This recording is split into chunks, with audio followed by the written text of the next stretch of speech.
All right, guys, another deep dive for you. Saturdays have become my long-form deep dive video days, and this is 100 fragrances that defined the niche revolution. This isn't about what niche is today. This is about how niche became what it is today. So we're going back in time, way back in time, talking about fragrances from early on that I would consider as part of the niche revolution, but mostly we're focusing on fragrances from 70s, 80s, 90s, and especially into the 2000s and the 2010s. So a great list of collection of fragrances. I guess I would also say this is kind of sort of around the same time I really got my footing in the fragrance community. I think probably about 10 years or so after what really became the niche revolution is when I really got on the scene. But there's fragrances here that I really highly recommend, and we're going to talk about them. We're doing this in chronological order. So we're going to, go through a lot of awesome fragrances that I consider that are some of the best niche fragrance offerings. But before I get to that, this is a video that's timestamped or it has chapters.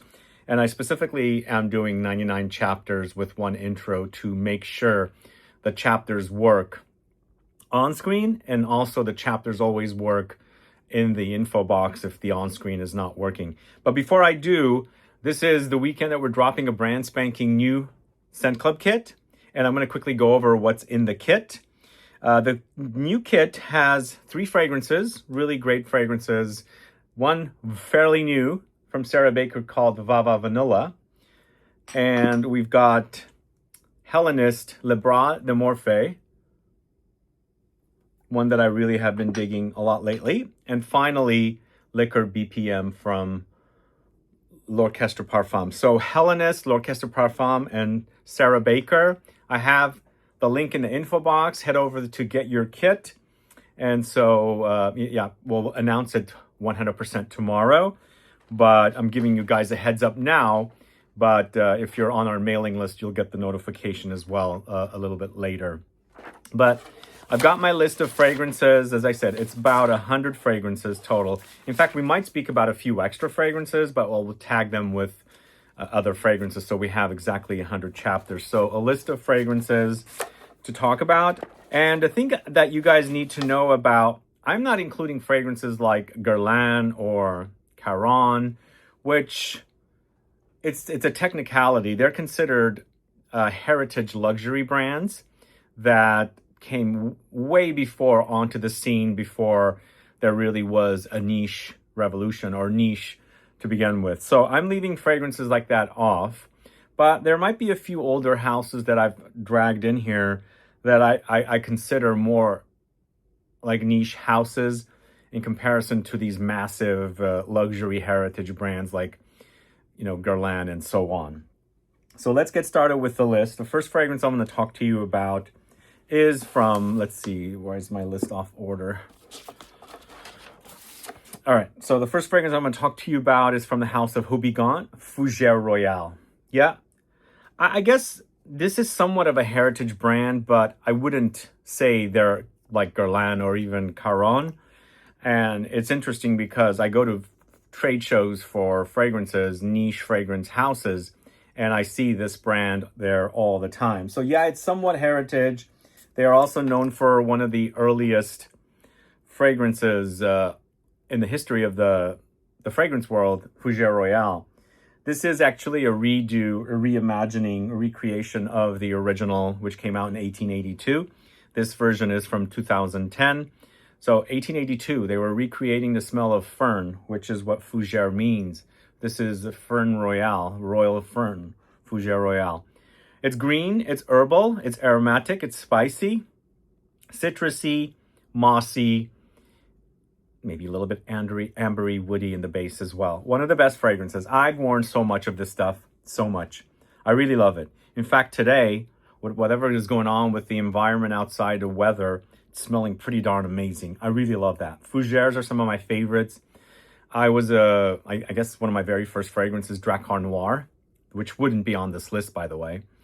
But I think that's the reason why I like Fougères, because I like the kind of spices and herbs and the green notes all mixed together to create this masculine style of fragrance. So we're starting off with Houbigant's Fougère Royale, originally launched in 1882, then reimagined, redone in 2010. I used to say reformulated, but yeah, not necessarily reformulated. It's reformulated because it's kind of going off the original formula. Let's move on to the House of Acqua di Parma. It's Colonia. So this started out, I believe, in a barber shop. So this is a citrus that's kind of barber shoppy once again. And it is pretty massive now, owned by LVMH, but I wouldn't say this is as massive as Guerlain. But this fragrance here is a aromatic style men's cologne. Sure, I wouldn't put a gender behind it, but for me, the way the fragrance smells does lean masculine. So it's a lot of citruses, it's quite invigorating, but there's also aromatics in there, for sure, spices and woods in the base.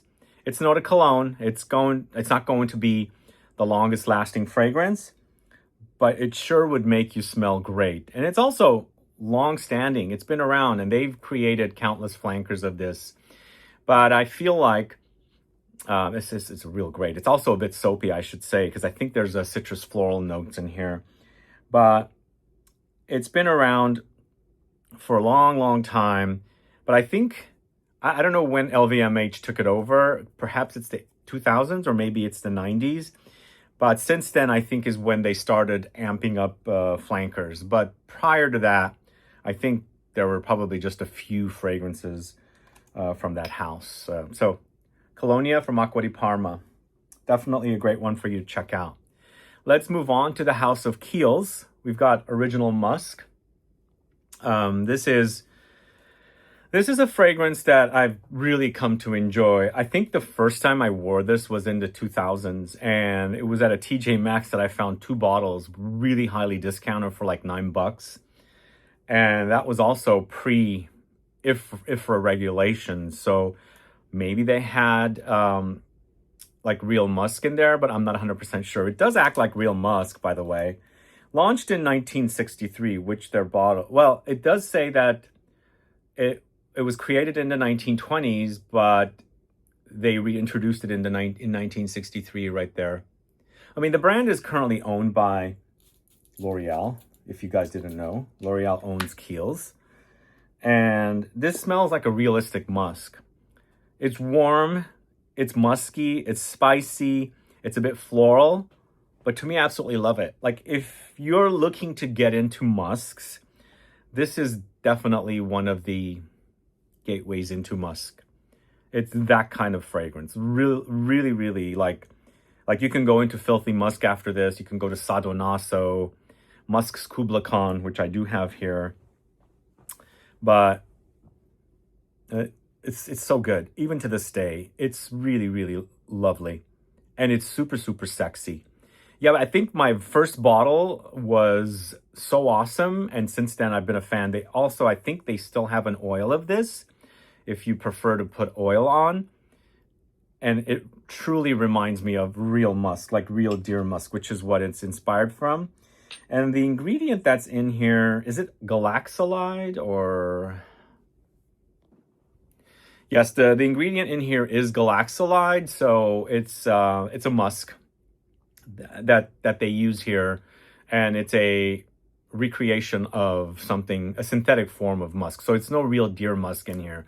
But I'm just wondering if there was some animalics pre-IFRA. But either way, it's so good. Definitely belonging on this list. Let's move on to another Italian house. This is Santa Maria Novella's Melograno from 1965. My very first bottle from Santa Maria Novella was in the early 2010s, like 2011, somewhere around there. And it was a bottle of Tabacco Toscano. It wasn't until I visited Santa Maria Novella, the store, because I bought it in the city of Cannes, in the south of France, and there's a Santa Maria Novella store I bumped into there. But it wasn't until I went to the Santa Maria Novella store in Florence that I discovered Melograno. Oh my God, this is so good. So damn good. Really, really great. Classic, spicy, warm, and kind of cuddly. Classic, vintage for sure. And it says Melograno, but I don't get grapefruit from this. I just don't get the grapefruit. But whatever it is, it's more in line with something like L'Heure Bleu from Guerlain, in that kind of powdery, kind of warm, cuddly kind of scent. It's so damn good. This is really, really wonderful. And I love classics, and this is definitely one of the best, I think, from the house. And if you haven't tried it, try it. It smells like a luxurious soap, by the way. So that's 1965. We're getting, we're advancing here. I'm going to another Italian house. This is Bruno Acampora Musk from 1965. So the very first time I got my nose on this in the mid-2010s, I thought to myself, this is one of the strangest musks I have ever put my nose on. It's very mushroomy. If you like the smell of mushrooms, super earthy, you gotta try this one. It's a very interesting creation for sure. But that's what Acampora is known for. Like, I just recently featured Acampora's Ruby, which is a really awesome chocolate fragrance, but they're mostly known for musk. And they have multiple variations on the musk. And again, it's very mushroomy. It smells like musky mushrooms with a lot of earth and soil and things like that. Spices. Very, very unique fragrance. I can't believe it's been around since the 70s. And I think that's what keeps the brand, around. I think it's definitely the fragrance that this brand is known for. And it has a cult following. I think it's more of a cult indie niche brand. And a lot of these brands are also indie. That's what differentiates them from the mass market brands and the fragrances. And of course, later on, some got sold or acquired by conglomerates like LVMH, I already mentioned, who owns Acqua di Parma, L'Oreal, who owns Kiehl's, and things like that. Acampora is still independent. But let's move on to the House of Diptyque next, and the year 1975.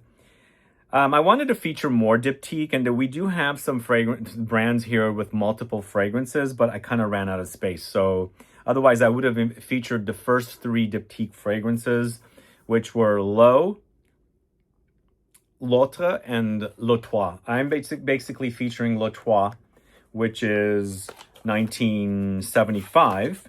But I believe the first fragrance launched in the early, even earlier. Like, I think 1970 is the first one, and then L'Autre, which is L'Eau, which is a warm, spicy.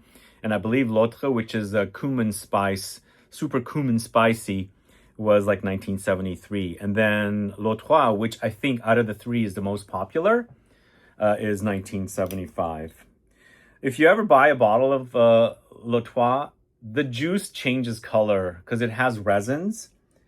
Just a word of advice, the color changes to a beautiful orange amber color, as you can see. This is church, basically. It smells like a church.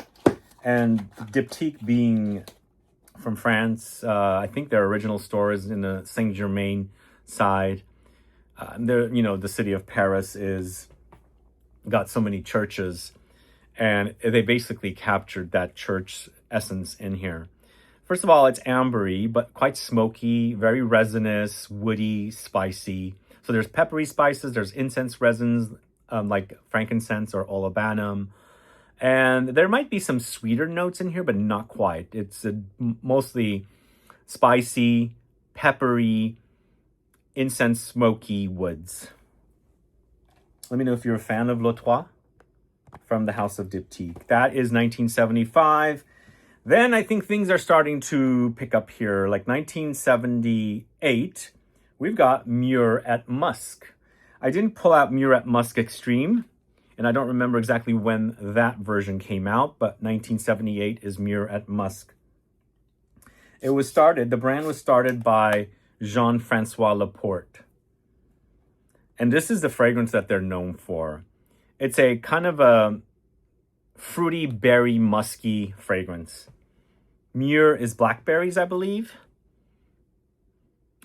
I mean, I love the way this smells. Honestly, it smells great. I love the fruitiness, but it's not like a young and girly fruity.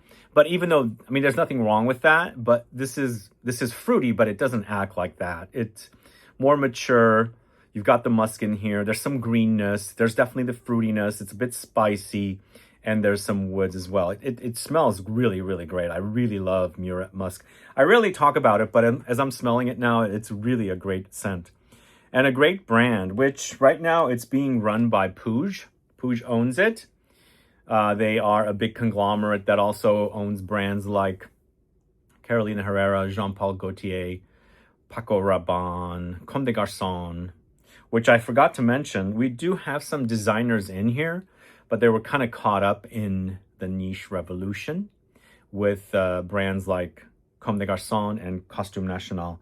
But other than that, we don't have any designers in here. I mean, the first time I discovered Comme des Garçons was in the 90s, and I thought they were not a designer because I didn't know about their fashions at the time. But let's move on to the House of Aniquetal. This is probably the first niche brand that I ever experienced. Eau d'Adrienne from 1980. Way back then, when. So, Eau d'Adrienne is probably one of the most popular fragrances, super iconic for the kind of fragrance it is. It's basically a lemon drop in perfume form, limoncello, lemon lozenge. It's fresh, super citrusy, very invigorating, sweet tart, but more on the tart side. And I remember the first time I bought a bottle of it, I was on a trip in New York City, summer of 2000. And hot in New York City, Manhattan. And I came upon Saks Fifth Avenue. And I walked in and I saw the Aniquetal department. I mean, I had known about the Aniquetal department, the brand at that time. My dad wore Lavande from the brand, which I actually wore as well. But I was so hot that this when I put my nose to Eau d'Adrienne, it was like magic. I had to have a bottle because it really is like a warm quencher, but like a thirst quencher, because when you're like really parched and hot, it really cools you off. And to this day, it's definitely one of the best lemon fragrances. It has lemons, citron, it has cypress, so woods and light aromatics. But for me, it's known for the lemons. I absolutely love it. So also, they still to this day do that. They used to have a collection for the ladies. They used to have a collection for the guys. But they also had a unisex collection, but it came in a feminine bottle for the ladies. It came in a masculine bottle for the guys.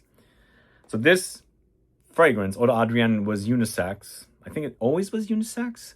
So you can get it in a more feminine bottle. You can get it in a more masculine bottle. I actually got the masculine bottle. But really awesome scent, Eau d'Adrienne. Love that fragrance. 1980. I consider it one of the best fragrances of all time. And definitely belongs on the list. So, moving on to the House of Amouage. Wow. Amouage from 1983. Goldman. So, I'm featuring this one because it's an early Amouage. I was surprised that Amouage has been around that long. I don't think Amouage caught on until the 2010s, early into the latter part of the 2010s. But to me, this is so 1980s. So 1980s. Goldman is really like the 1980s in your face. First of all, it's super animalic, like civet to the max. It's very, very musky. And this is the only version I'm aware of. I don't know if it's gotten the reformulation. Most likely it has. Probably they used the real stuff back then, the real civet. Like, I don't think they're using the real stuff right now. But to me, what I like about this is the overdose of green floral notes with the musky civet. It's a match made in heaven. And to me, it smells like it came out of the 80s. Like 1983, didn't Kouros come out in 1981? So 2 years after, another fragrance with civet. Did it inspire? Did Kouros inspire this? I doubt it, but civet was used quite a bit back then. It's an awesome scent. It's very animalic to younger noses, I think. Let me know what you guys think. Are you a fan of Amouage Gold Man? Add a comment below. Let's move on to the brand Maître Parfumeur Gantier with Ambre Precieux 1988. So I spoke about L'Artisan Parfumeur. This is Maître Parfumeur Gantier. So I guess the man who founded L'Artisan in, I don't remember exactly when, but I think it might have been 1977 the brand launched.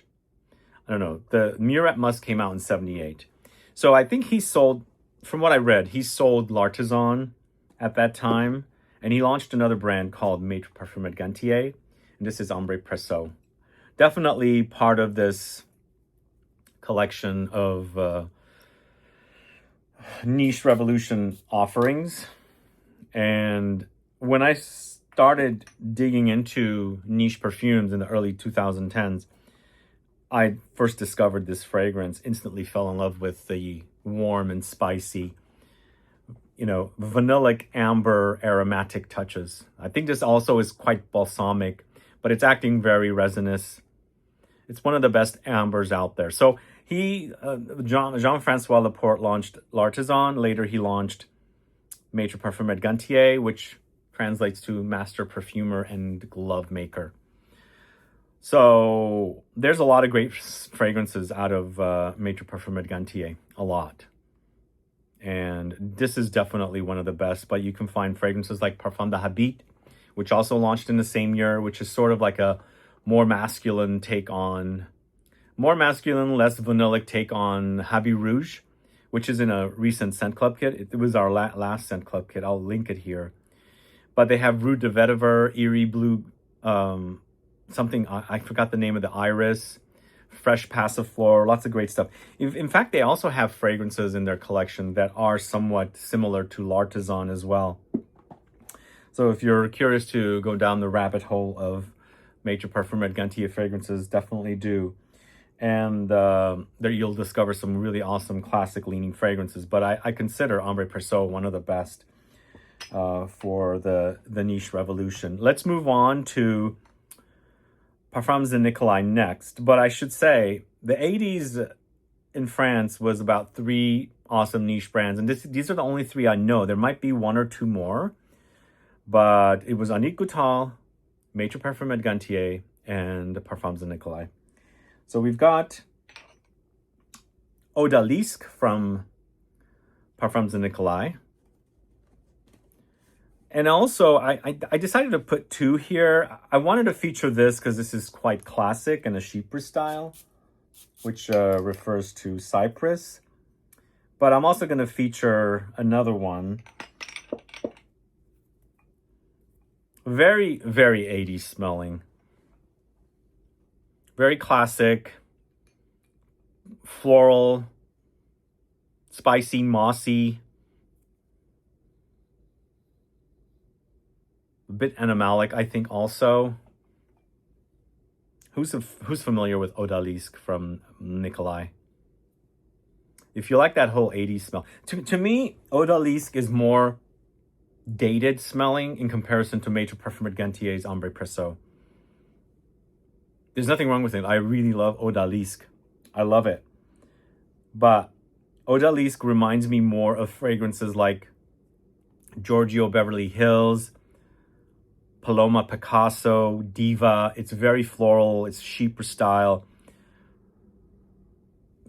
But to me, it smells like it belongs in the 80s. Whereas I first discovered Ambre Precieux from Maître Parfumeur Gantier in like 2011 or somewhere around there. And I thought it was a new fragrance at that time, but it was launched in 88. So it doesn't smell as dated as Odalisque does. But one more fragrance from the Nicolai house. It's New York Intense. Even though the original New York launched in 89, the same year as Odalisque, I'm featuring the Intense because I don't have the original. Most people know New York as New York Intense. I don't even know if the brand makes New York anymore. Maybe they do. But New York Intense is also very, very popular. New York launched in '89. New York Intense is a more intense version of the original. And to me, even though this does have a dated smell to it, not as dated as Odalisque to me. It's a bit more modern. It also reminds me of Creed's Bois de Portugal. But it's almost, to me, it's a Chypre once again, a men's Chypre style, which refers to the island of Cyprus. But also, I feel like it's a mixture of Chypre and, Fougère style. So it's a bit barbershop-y, it's mossy, it's citrusy, it's woody, spicy, and aromatic. I think I'm picking up some aromatics. So I think a lot of people, when they smell this, they think, oh, it's a Fougère. And I think it's a mixture, maybe accidentally, not intentionally. But it smells pretty darn amazing. But less dated smelling than Odalisque. Maybe because Odalisque might be a bit more feminine leaning. I don't know why, but my nose is saying that, and I'm going to go with it. But New York Intense is awesome. But just keep in mind, the original New York came out in 1989. I've written down the dates. This New York Intense came out in 2014. So it's a flanker of the original New York.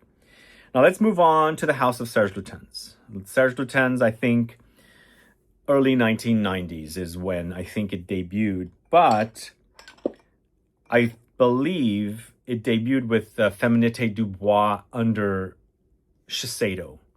So I believe Serge Lutens was working for Shiseido, and they created Féminité du Bois in that beautiful kind of a woman's figure looking purple bottle, because it has plums in the note.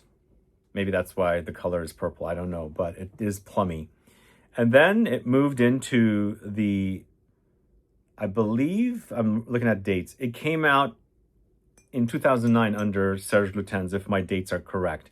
But originally in 1992, it launched under Shiseido. But what is this Féminité du Bois about? It's a sandalwood fragrance. And fruity, plummy. Very, very trademark. It's the first Serge Lutens fragrance I bought, knowing nothing about it. Knowing nothing about the brand. I didn't even know... No, I knew about Shiseido at the time, but I wasn't aware of Féminité du Bois under Shiseido. And even though it's got the word féminité here, I don't think this is a very feminine fragrance. It's very woody. It's got a lot of sandalwood. Super kind of sticky, creamy sandalwood here with the plums. And the plums adds its unique fruitiness and a slight bit booziness. There was a fragrance from the house of Memo Paris called Courtier Latin, which was one of the first fragrances I bought from Memo Paris. That also reminded me of a little bit of this, but not as fruity as Féminité du Bois. But this stuff is awesome. I would love to find a bottle of the original Féminité du Bois, but the Serge Lutens version is awesome. And I consider Serge Lutens as one of the best niche houses. I think a lot of their older releases are masterpieces, not so much lately. There's some that come, but I think some of their older fragrances are true masterpieces, I think. I think also the way brands, change and adapt, they adapt to demands from consumers. So maybe we consumers, tastes change, and there's the consumers like us who are obsessed with perfumes, and there's the consumers that don't know much about perfume, they just want to smell great. And most of the time the brands cater to those people, because those are the ones that are in masses and buy countless bottles. So the good ones get discontinued because us consumers and perfume obsessed folks buy them only. And the average person doesn't know that is an awesome scent. They go with what people might think that the fragrance smells great on them, kind of a thing. But let's move on to the next fragrance from 1993. Is the Ambre Sultan from Serge Lutens, back-to-back Serge. Unbelievable how great this amber is. Could it be that it was inspired by Maître Parfumeur Gantier's Ambre Precieux? It sort of is similar a little bit, but not quite. For sure it's resinous, balsamic, vanillic, spicy, aromatic. And what's unique about this one is it does have some green herbal notes that almost gives me a similar contrast to Interlude Man, which I do have Interlude Man here in this video as well. I can't remember if I pulled it out yet. I did. I have to do half the video and then break down and do the second half. But this is really awesome. This stuff is great. It reminded me of Mitza a little bit from Dior, from the Privé collection. A little bit. And then it also kind of sort of distantly reminds me a little bit of Absolute Pour le Soir from MFK, but not as much. I think the bridge is Mitza, Ambre Sultan Mitza, then to Absolute Pour le Soir. So I think Mitza might remind me a little bit more of Absolute Pour le Soir, but I did see a connection between the three. But to me, Ambre Sultan is so awesome. It's a masterpiece. Really, really awesome scent. And Christopher Sheldrake, one of the best perfumers for Serge Lutens, although he's pretty much done all of the fragrances for the house with the direction of Serge himself. So awesome, that one. All right, so we're done with Ambre Sultan. We're going to the house of L'Artisan, back to L'Artisan with Premier Figuier. Yes, and we've got back-to-back fig fragrances from two niche houses. Philosykos from Diptyque, launched in 1996. Premier Figuier from L'Artisan, launched in 1994, both created by the same perfumer of Olivia Giacobetti. So she created similar fragrances to two niche houses. And the one that's more popular is the Diptyque. Most people talk about Philosykos. Most people do not talk about Premier Figuier, but they are very similar to me. Minute differences. There's a video on the channel comparing the two, if you're more curious to learn about the differences. But for me, it's a coconutty, milky, woody take on green fig leaves. Not the fruit here whatsoever. Let's see if I get similarities with the Philosykos from Diptyque. And then the Philosykos, and both Philosykos and L'Artisan's Premier Figuier have extreme or intense or EDP versions. So if you're more into the stronger version, you can go with Premier Figuier Extreme, or with the Diptyque, it's Philosykos in the dark bottle for the EDP.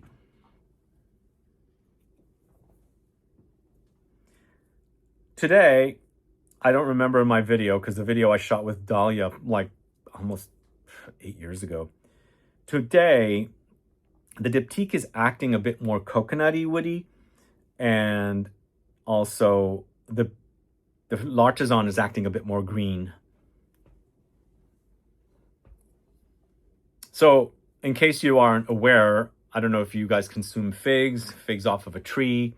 The fig tree has this fig milk, super sticky, so don't touch it, otherwise you're going to get very sticky. And when you break off the fruit or the leaves, it kind of bleeds this fig milk. And I think Olivia Giacobetti was trying to emulate that milky effect with the coconut in the fragrance, both of the fragrances. But to me, the Premier, is this the Extreme that I pulled out? No, it's the Eau de Toilette I have here. So to me, that Premier Figuier is acting a bit stronger and greener in comparison to the Diptyque being a bit milkier and woodier, not as green as the Premier Figuier. But back-to-back offerings, very popular and definitely must mention here in this video. But let's move on to an Italian house called Acacappa. It's Muschio Bianco. And I have the EDP version. The original launched in 1997, which comes in a white label. It's also an eau de cologne. I've got the EDP that launched in 2012. It's funny, before I discovered Acacappa, I had taken a trip to Vancouver late 2000s. And I stayed in a hotel that had Akakapa products, and I didn't even know what Akakapa was back then. Until I discovered Akakapa has fragrances, and they also have skincare items and things like that. And of course, they're known for this clean, musky, mossy fragrance.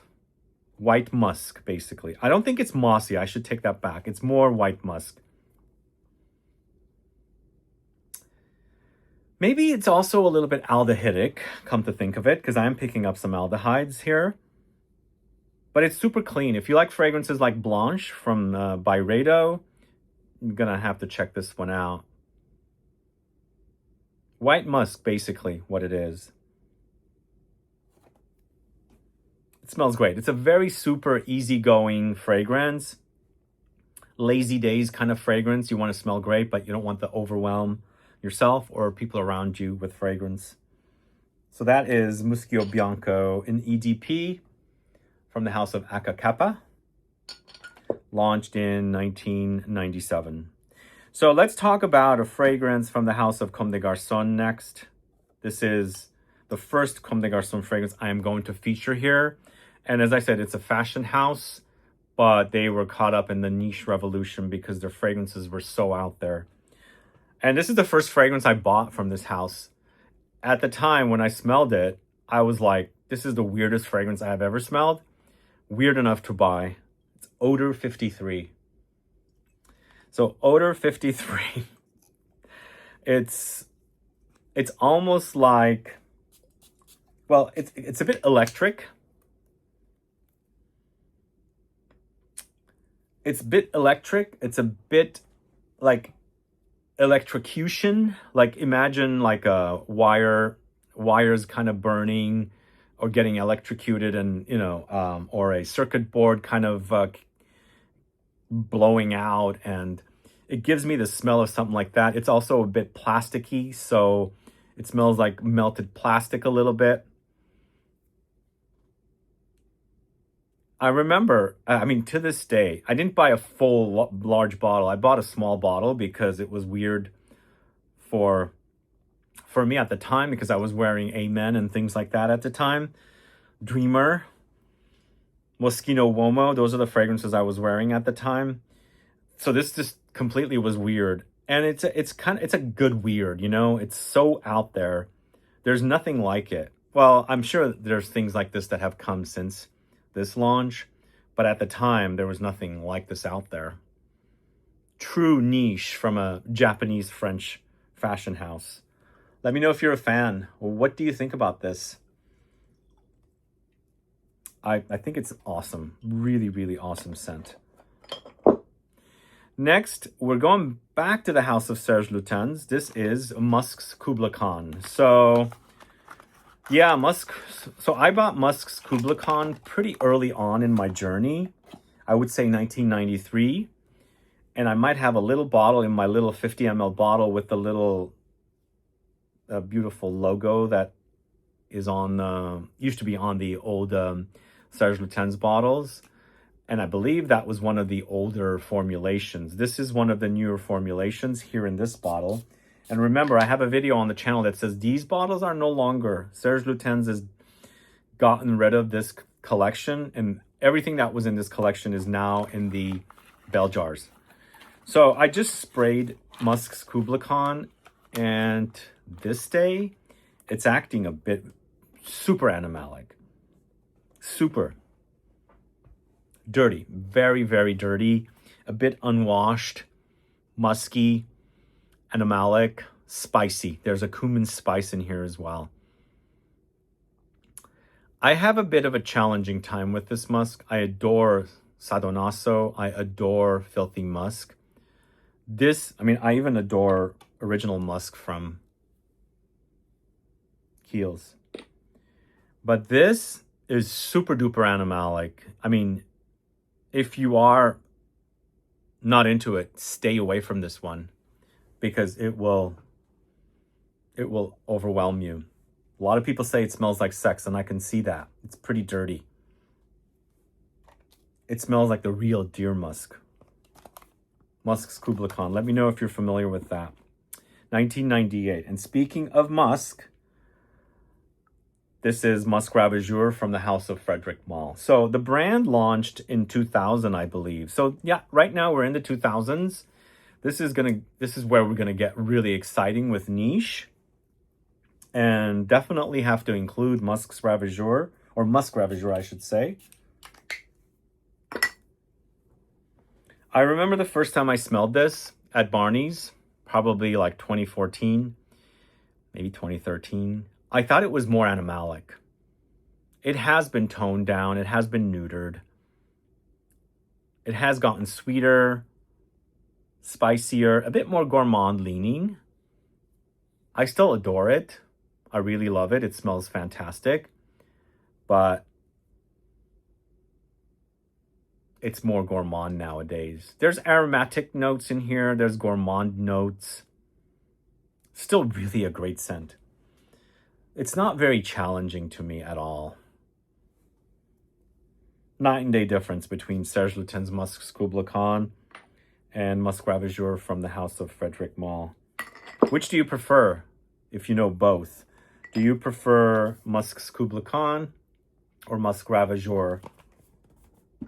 Add a comment below. So, as I was saying, I have a difficult time with the Musk's Kubla Khan. It can get quite challenging because it's super realistic animalic. So I have to be in the right mood to wear that one. For me, Musk's Ravageur is much easier, but somebody that's not used to or familiar with musks might even think Musc Ravageur is pretty overwhelming. But let's move on to the house of Histoire de Parfum. I wasn't aware that this brand was around in 2000. Awesome. This is probably the fragrance that they're known for. It's 1740 Marquis de Sade. In fact, this is the second fragrance I bought from this house. This is a super spicy, leathery, earthy, Immortelle-focused fragrance. Immortelle is the everlasting flower. It's also known as Helichrysum, known as the curry flower or curry plant. But here, it's kind of a boozy experience. So I don't know much about the history of the Marquis de Sade, but I think, I don't want to get into the history, but I know a little details. But does this fragrance, give me the idea of that figure? Because their fragrances are inspired by different historic times and events. And this is focusing on the Marquis de Sade. I could see that. The leather is not super strong until it gets really in the dry down, because there is some fetishy things going on with the Marquis de Sade. I think that's why the leather is here. But it's super boozy, spicy. The Immortelle is super spicy as a note. In some instances, you can have the experience of brown sugar, caramel from it. But if you've ever seen the plant, it's called the everlasting flower because it never dies. It's born kind of dry. If you've seen the plant, you'll just think of it as autumn. And I think 1740 Marquis de Sade is also a very autumnal experience. It smells like it. So good. 1740 Marquis de Sade from the house of Histoire de Parfum. The first fragrance I bought from the house was called Moulin Rouge, or is called Moulin Rouge. They don't sell it. It's not distributed nowadays. I think it's sold in their store in Paris. I recommend going to their store if you're a fan of the brand. It's in the Mûre. So next we go. Oh, okay. I think we're on the next page now.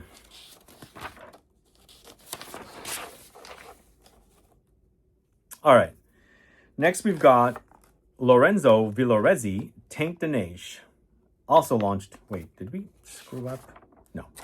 So Histoire de Parfum's 1740 Marquis de Sade is it's 2000, and then also Lorenzo Villoresi Teint de Neige EDP. But this is the EDP I have. I can't remember if the EDP launched in 2000, but definitely the original did. So I've been to their store in Florence. if you ever visit Florence, go visit their store if it's in the same location. It's across the river, up the hill a little bit. I've actually shot a video there, so if you are curious to learn about the brand, definitely check out my video. But Teint de Neige is a super powdery fragrance. Super, super powdery. In fact, it smells like baby powder mixed with makeup powder together. And the EDP is also super strong, really intense. You've got to be into powdery fragrances to enjoy this one. But I don't hear much about this brand anymore. I consider them to be one of the early, niche houses, but they're kind of silent. Next time I go to Florence, I think I need to visit their store. I haven't heard much about what's going on from the brand. And I do have two. I have the Teint de Neige EDP and I have their Patchouli. They have a lot of other great fragrances. And as I said, I did shoot a video there, but not with Lorenzo himself because he wasn't available at the time. So it was with an associate there. And I'm not on camera as much. It's her walking through the store and talking about the fragrances. But you can search the store to discover the brand. But this, if you are a powdery fragrance lover, definitely check out Teint de Neige. And just keep in mind, this is the EDP. I don't have experience with the EDT. So that is the Eau de Parfum concentration. Let's move on to Comme des Garçons once again. We've got Incense Series Avignon next. So yeah, this is the fragrance that... Okay, no. So Comme des Garçons, I bought a bottle of Odor 53 in the late 90s. But it was probably around 96 that I got myself a bottle of Incense Avignon because my sister had ordered me a present from Lucky Scent and they sent samples of this. And I was like, this is so damn good. I want to smell like I'm in church. Now I don't like it as much because I don't want to smell like I'm in church. Now, I got bored of incense, I should say. But I wore so much of this. In fact, one time I dropped a bottle of it and broke in the bathroom with marble floors. And the bathroom smelled like incense for like several weeks. It smelled like a church in there.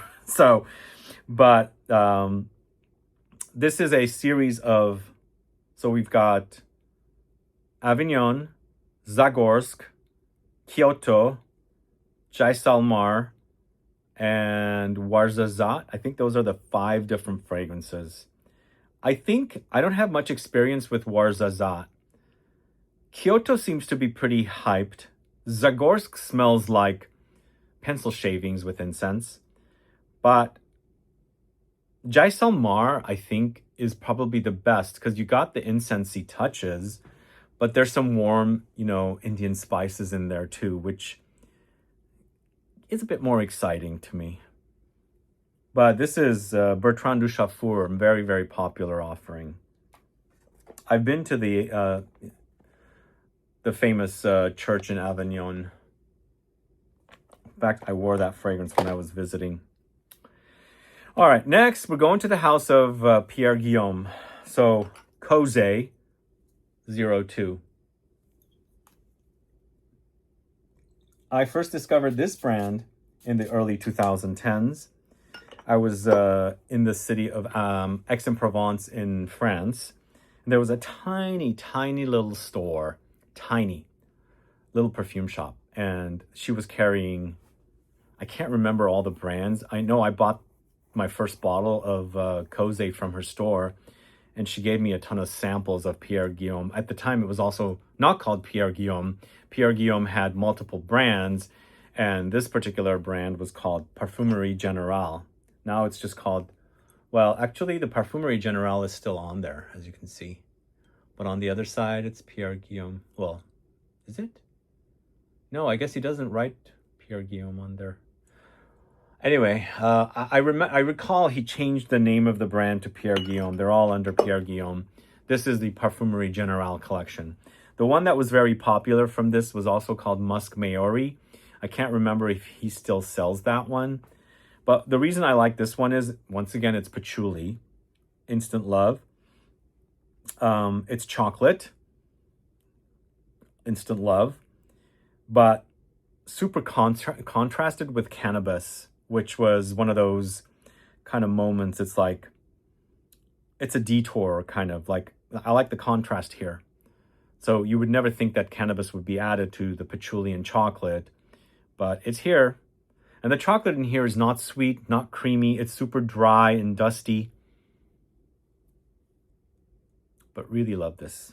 It's been a while since I've worn it, but really love it. There's definitely a menthol camphor-like situation happening here with this smell, but it's addicting. Are you a fan of Kose? Do let me know. That is from 2002, and I discovered that brand probably around 10 years later, 10 years after, again, in Aix-en-Provence. And I was recently in Aix-en-Provence just last September. I couldn't find the shop anywhere, which most likely it's gone. All right, so let's move on to Parfum d'Empire Ambre Russe, 2003 launch. This is another amber fragrance that I was introduced to early on in my journey. And it was once again an instant love for this. It was an amber like any, not like the other ambers that I was familiar with. Remember, I got introduced to this, instantly fell in love. That is Ambre Precieux, but that had launched in '88. I discovered it in the early 2010s. And then we also had Ambre Sultan, also early on. But the third amber that I fell in love with was Ambre Russe. To me, this is, it's featuring champagne. It's featuring vodka. It's resins and amber and spices. I think there's also cinnamon here. But to my nose, I get tea, and I also get dried fruits here. So creates a bit of a fruitiness. I'm going to pause, and I'm going to show you guys something that I bought around 2015. All right, so I think it was 2015 or 2016 visit to Paris, France. I usually took trips around December, January, that I saw this. So I was so obsessed with it, and I didn't have anything like this in my collection, so I ended up buying this really awesome gift set. Let me show you. It's quite amazing, of Ambre Russe. And this is also the previous packaging. I mean, what do I call it? It's the branding. It's the previous branding. So my very first bottle was that label. And it was also a thinner bottle and a taller bottle, but they've done these kind of more stubby kind of, because it was long and thin before. So they changed the bottles after I bought this. And if I can get it out here. Being obsessed with this fragrance, I had to have this. I don't use it much. It's more of a collector's thing, but look at this. So this is Ambre Russe in its original formulation. So it came with a 500 ml bottle. It came with a little funnel. I added the pipette here myself. And this is to add the juice in there and to, to carry it around. And you can fill it up and so on. Let's quickly smell this. I love this bottle, by the way.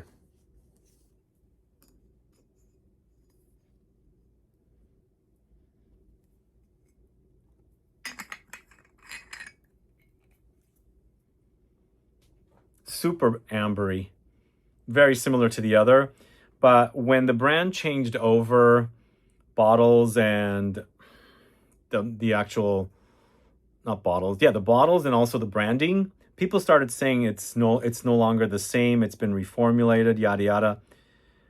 I didn't notice that. Right now I'm smelling a very similar smell. This is from around 2015, 2016, because they no longer sell it. That's when I bought it. And this bottle is probably around 2 years old. Very similar smell to me. Great to have something like this. All right, let's move on next to L'Artisan. Once again, we have Timbuktu. You've got to feature this in here. This is one of the biggest niche fragrances. Huge following with this.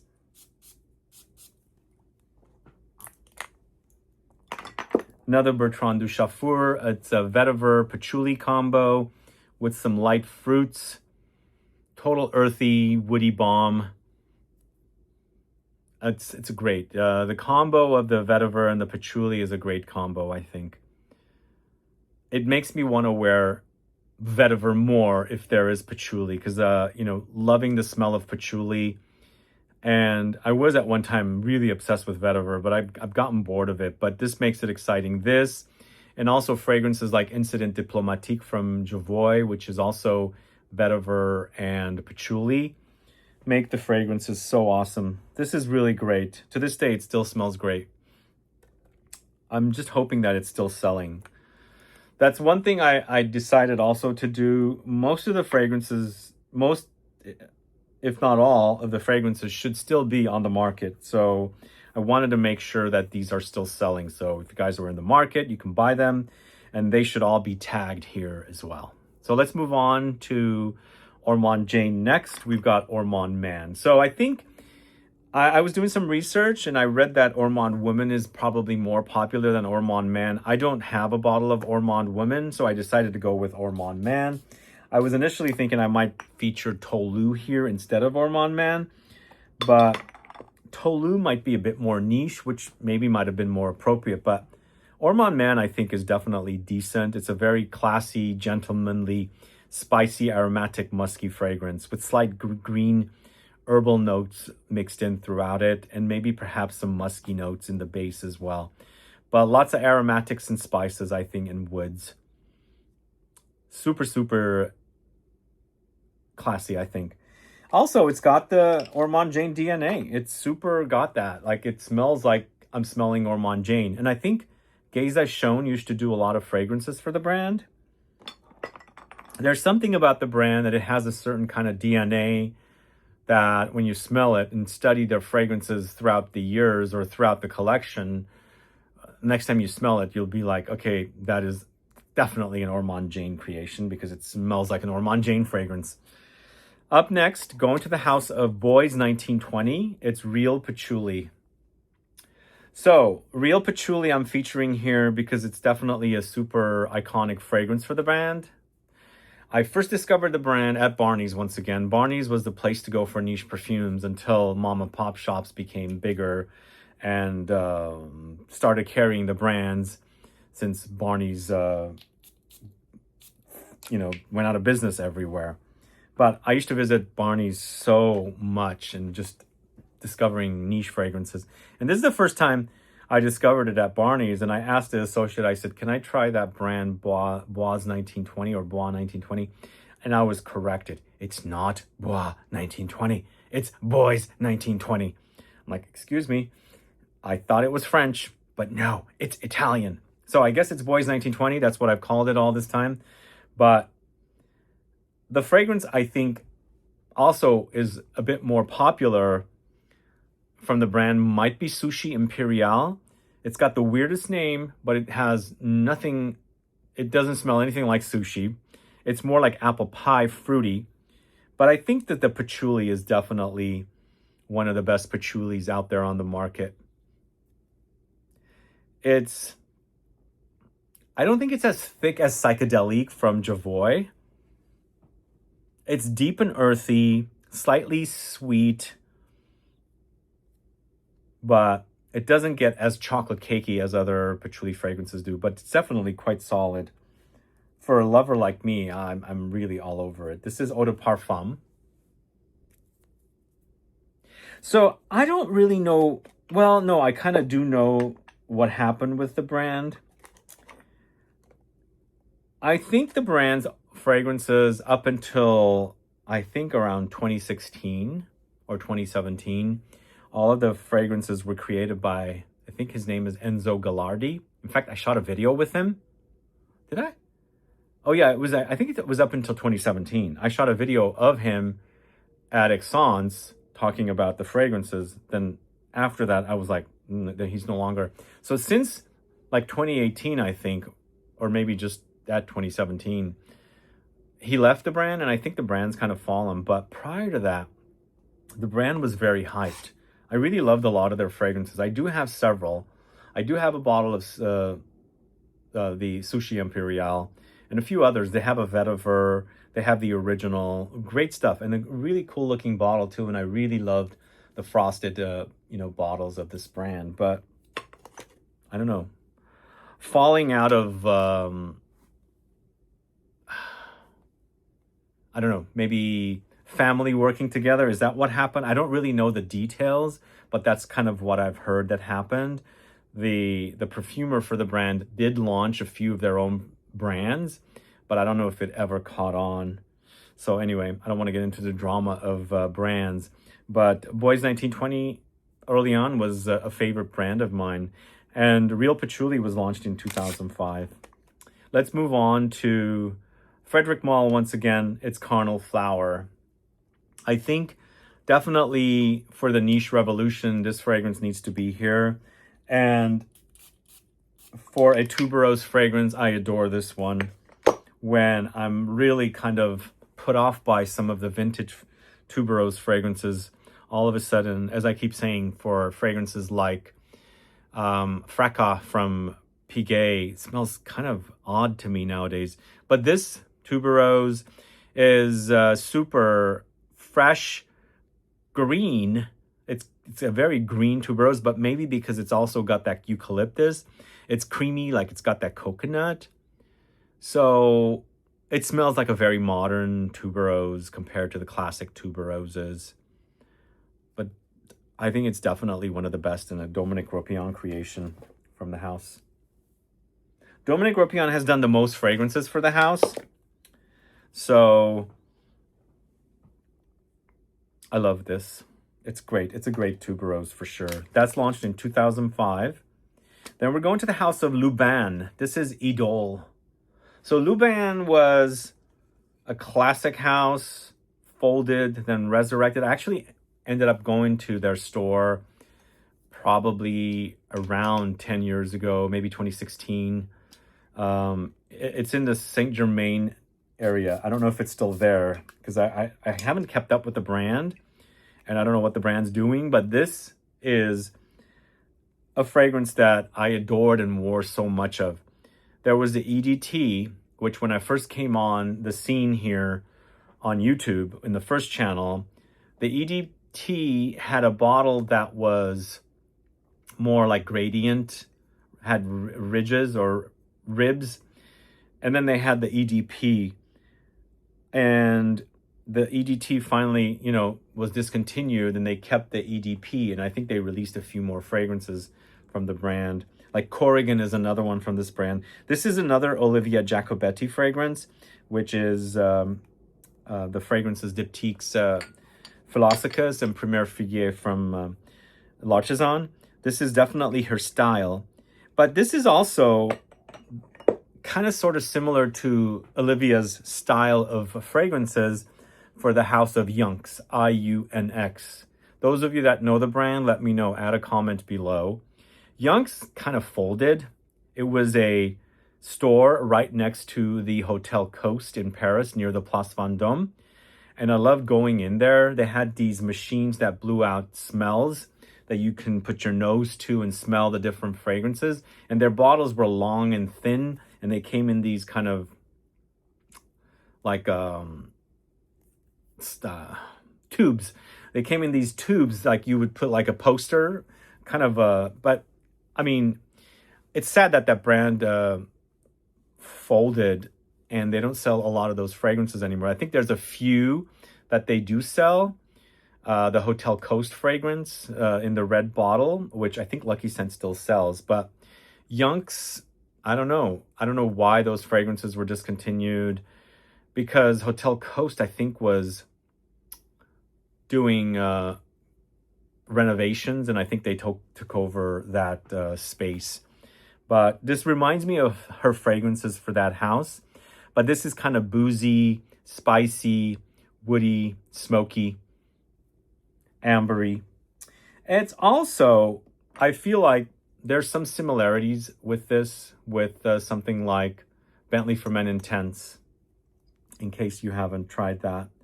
They do have some kind of a connection to me. But this is Idole from the House of Luban. And then up next, we're going to the House of MDCI. This is Invasion Barbar. Super duper hyped when I first got on the scene. Super hyped, I think. And I recently picked this up from Javoy in Paris because I can't find any place that sells this brand anywhere. And to me, this and Chypre Palatin I consider some of the best niche offerings. This also, Invasion Barbar, is a very unique barbershop fougère fragrance in that it has kind of anisic notes, fennel kind of notes, and herbs that are not necessarily present in a lot of fougère fragrances. When I say anisic, I'm talking about anise as a spice. So it's quite unique, I think. Great creation from the house. Nice little tassel. But if you like the idea of, let's say, herbes de Provence, the smell of that, you've got a little bit of that in here, with the addition of something anisic like anise or fennel. The original bottles come with this bust, much more expensive than this version, obviously. I love that. It's great. That is from 2005. Also in 2005, we have Tower Perfumes L'air du Desert Marocain. So Andy Tower used to come to a lot of events here in San Francisco, to Tiger Lily Perfumery, which is no longer. They now switched their name to Ministry of Scent. He actually brought one time the original bottle for his L'air du Desert Marocain when he launched the brand. Night and day different bottles, by the way. I need to look back at it because I might have a picture somewhere, but I'm assuming he changed it down the line. But this is so good. This Tower Perfumes L'air du Desert Marocain is one of the most original smells. This reminds me of early on in my journey in niche perfumery. Because when I smelled this for the first time, I thought, damn, that's good. This came probably after Ambre Precieux, Ambre Sultan, Ambre Russe, and I think it was L'air du Desert Marocain. And it was like, there's no amber that I've smelled that smells like this. It's super dry, dusty, spicy, resinous, green. It's super awesome. I need to get the new elixir. What was it called? The new one? Is it an elixir or is it an extract? So the original is an Eau de Toilette Intense. Then there's a Cour de Desert, which is an extract. So the new one that came out just last year. But that stuff is so good. Let me know if you're a fan. 2005 was a great year for niche fragrances. As you can see, we had a lot from that year. Then it's going to continue. We've got Eccentric Molecules next. Molecule 1 came out in 2006. This is the 20th anniversary of Eccentric Molecules. And this is the new 100 ml bottle.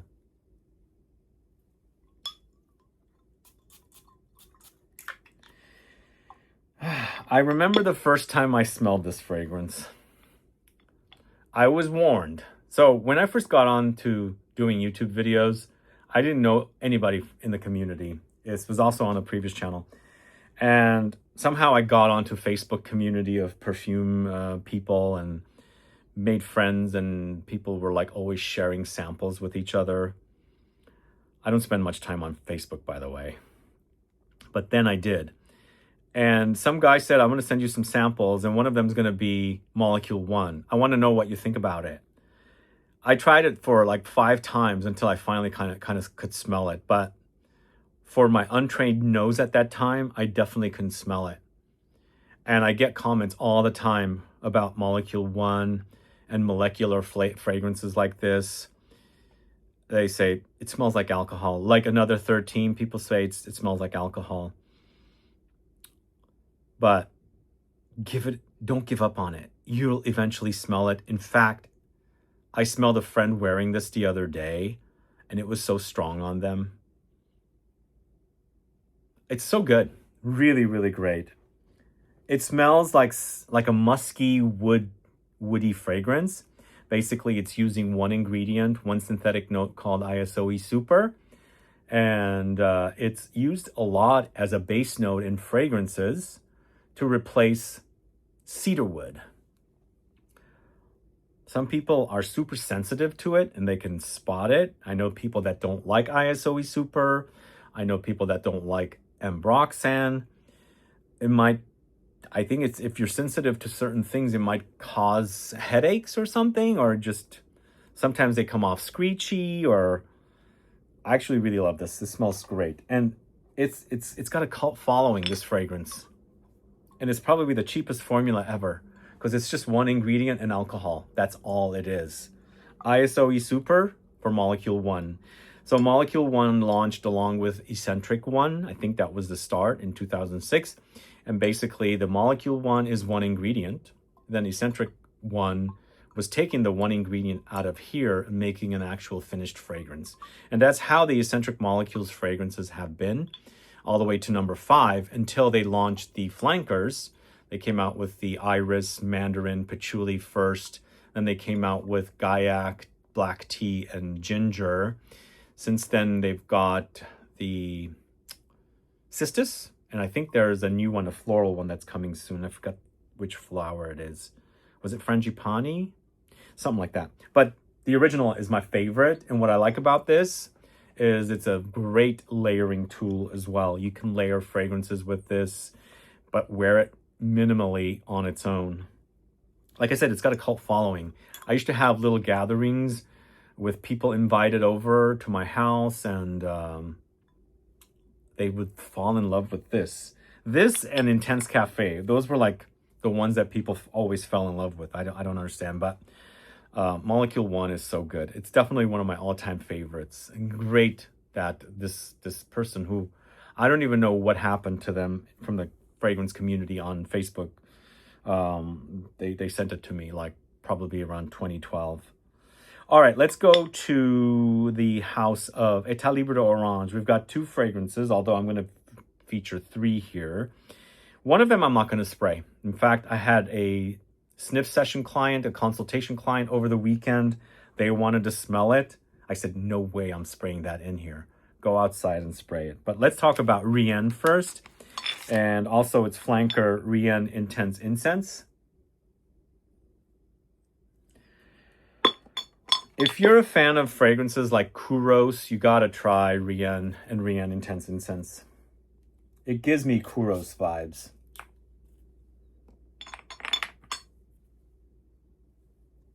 Very much. But it's animalic, it's musky, it's spicy, it's woody. It's a great creation. I absolutely love it. In fact, I actually prefer the incense version more.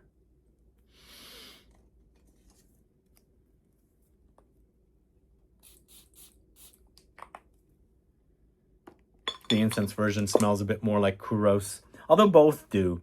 I think the intense incense version is a lot smokier, more charred. It's leather for sure, and also aldehydes. And that's kind of why I think it reminds me of Kouros, because Kouros is aldehydic and leathery and musky. I think it's created by Antoine Lee. The intense version came out in 2014. The original came out in 2006. And the other fragrance, also by Antoine Lee, is Secretions Magnifique. I have still in the box. I don't leave it out. This is one of the most vile fragrances I put my nose on. It's awful, awful.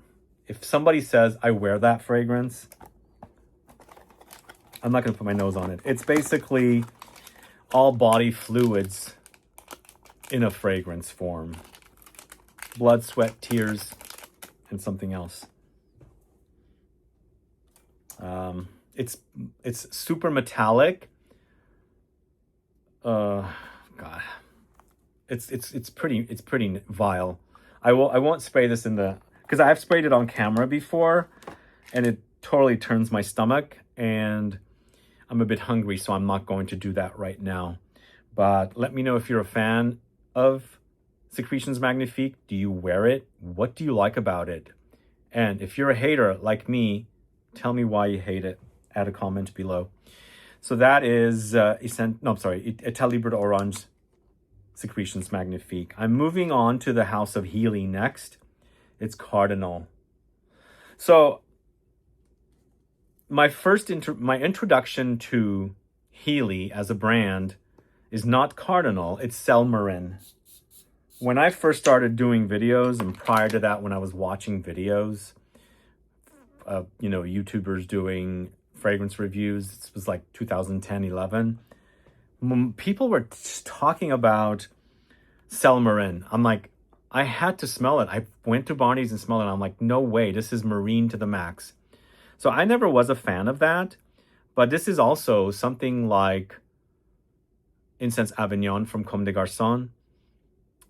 Very resinous, spicy, peppery, smoky, amber. Not on the sweet side. It's a smoky, resinous side of amber, and very, very spicy. This has also almost as popular as Avignon, I think. But this brand is less distributed than Comme des Garçons, obviously. It's a good thing I met James Healy here at Barney's one year as I went there to just look for fragrances. He was visiting and checking out his brand there. I have a few fragrances from the brand. I don't have everything. I don't see the brand. I don't see much about the brand. I think Lucky Scent still carries the brand, but I don't see them at places like, smaller perfume shops. So their distribution must have been really down after Barney's closed, because Barney's was a major retailer for them. And there's some good stuff here. Like I have oranges and lemons, Say the Bells of St. Clements, something like that. There's the yuzu one. There's a great ginger one. There's one called Coco Bello. The brand has some great offerings, but I don't know. I don't know what's going on. I hope they're not folding or anything. But it was great to have met James Healy at Barney's here in San Francisco when Barney's was still around, obviously. It's no longer around anywhere, which is sad. I mean, it was a great store to visit and discover fragrances, as I was saying, but it's a bummer. Although when I went to Tokyo in December of 2023 and January of 2024, I did see a Barney's store there. I was kind of surprised, but I guess they can have them there. Anyway, so that's Cardinal from the House of Healy, James Healy. Then we're going to the House of Le Labo. That Cardinal is from 2006, and Le Labo's Rose 31 is also from 2006. This is one of the staples and one of the best from Le Labo. It's a super spicy, dry rose, popular enough to create Fairmont's products, Fairmont hotel chain products. So super unique of a smell, I think. It's been so long that I've smelled it. I just pulled it out today for this video, and it's like the first time I smelled it. That's how excited I am about the smell. It's a good one. Definitely rose, but not your typical rose. This is definitely more on the masculine side, and I think the notes they use here take it to that, more masculine side. Love that. Let me know if you're a fan of Le Labo's Rose 31. What are your thoughts? All right, up next, going to the house of by Kilian, back-to-back 2 fragrances. I'm putting these 2 here because these are the 2 fragrances that were my first purchases from this house. We're talking about both of them from 2007. We've got Straight to Heaven, which was my number 1. Then we've got Love Don't Be Shy, which was my number 2 purchase. Let's talk about Love Don't Be Shy first. I can't believe this was kind of totally under the radar when it first came out. Launched in 2007.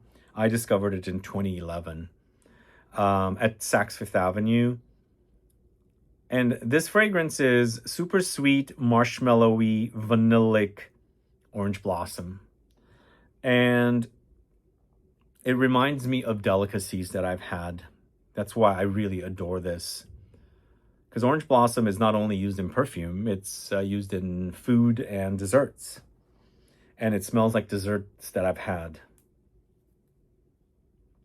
But it wasn't until 2019 that this fragrance was put on the map.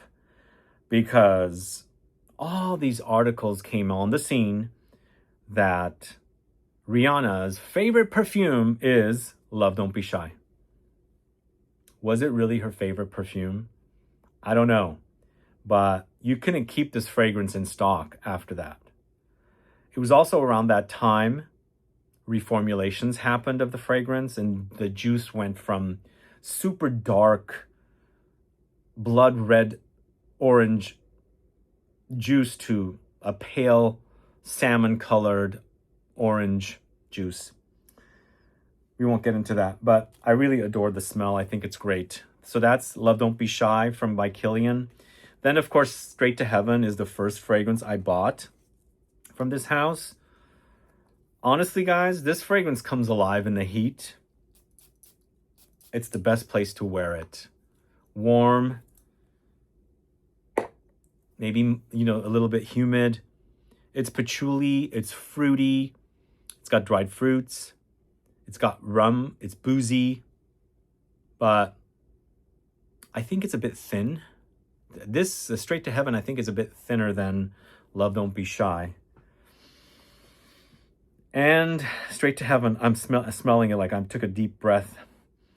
It smells so amazing. It's like, of course, I tend to gravitate towards patchouli-focused fragrances.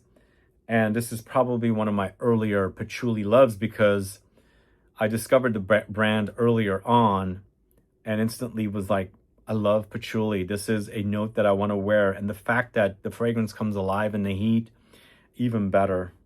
It's so awesome. Such a great scent. Straight to Heaven.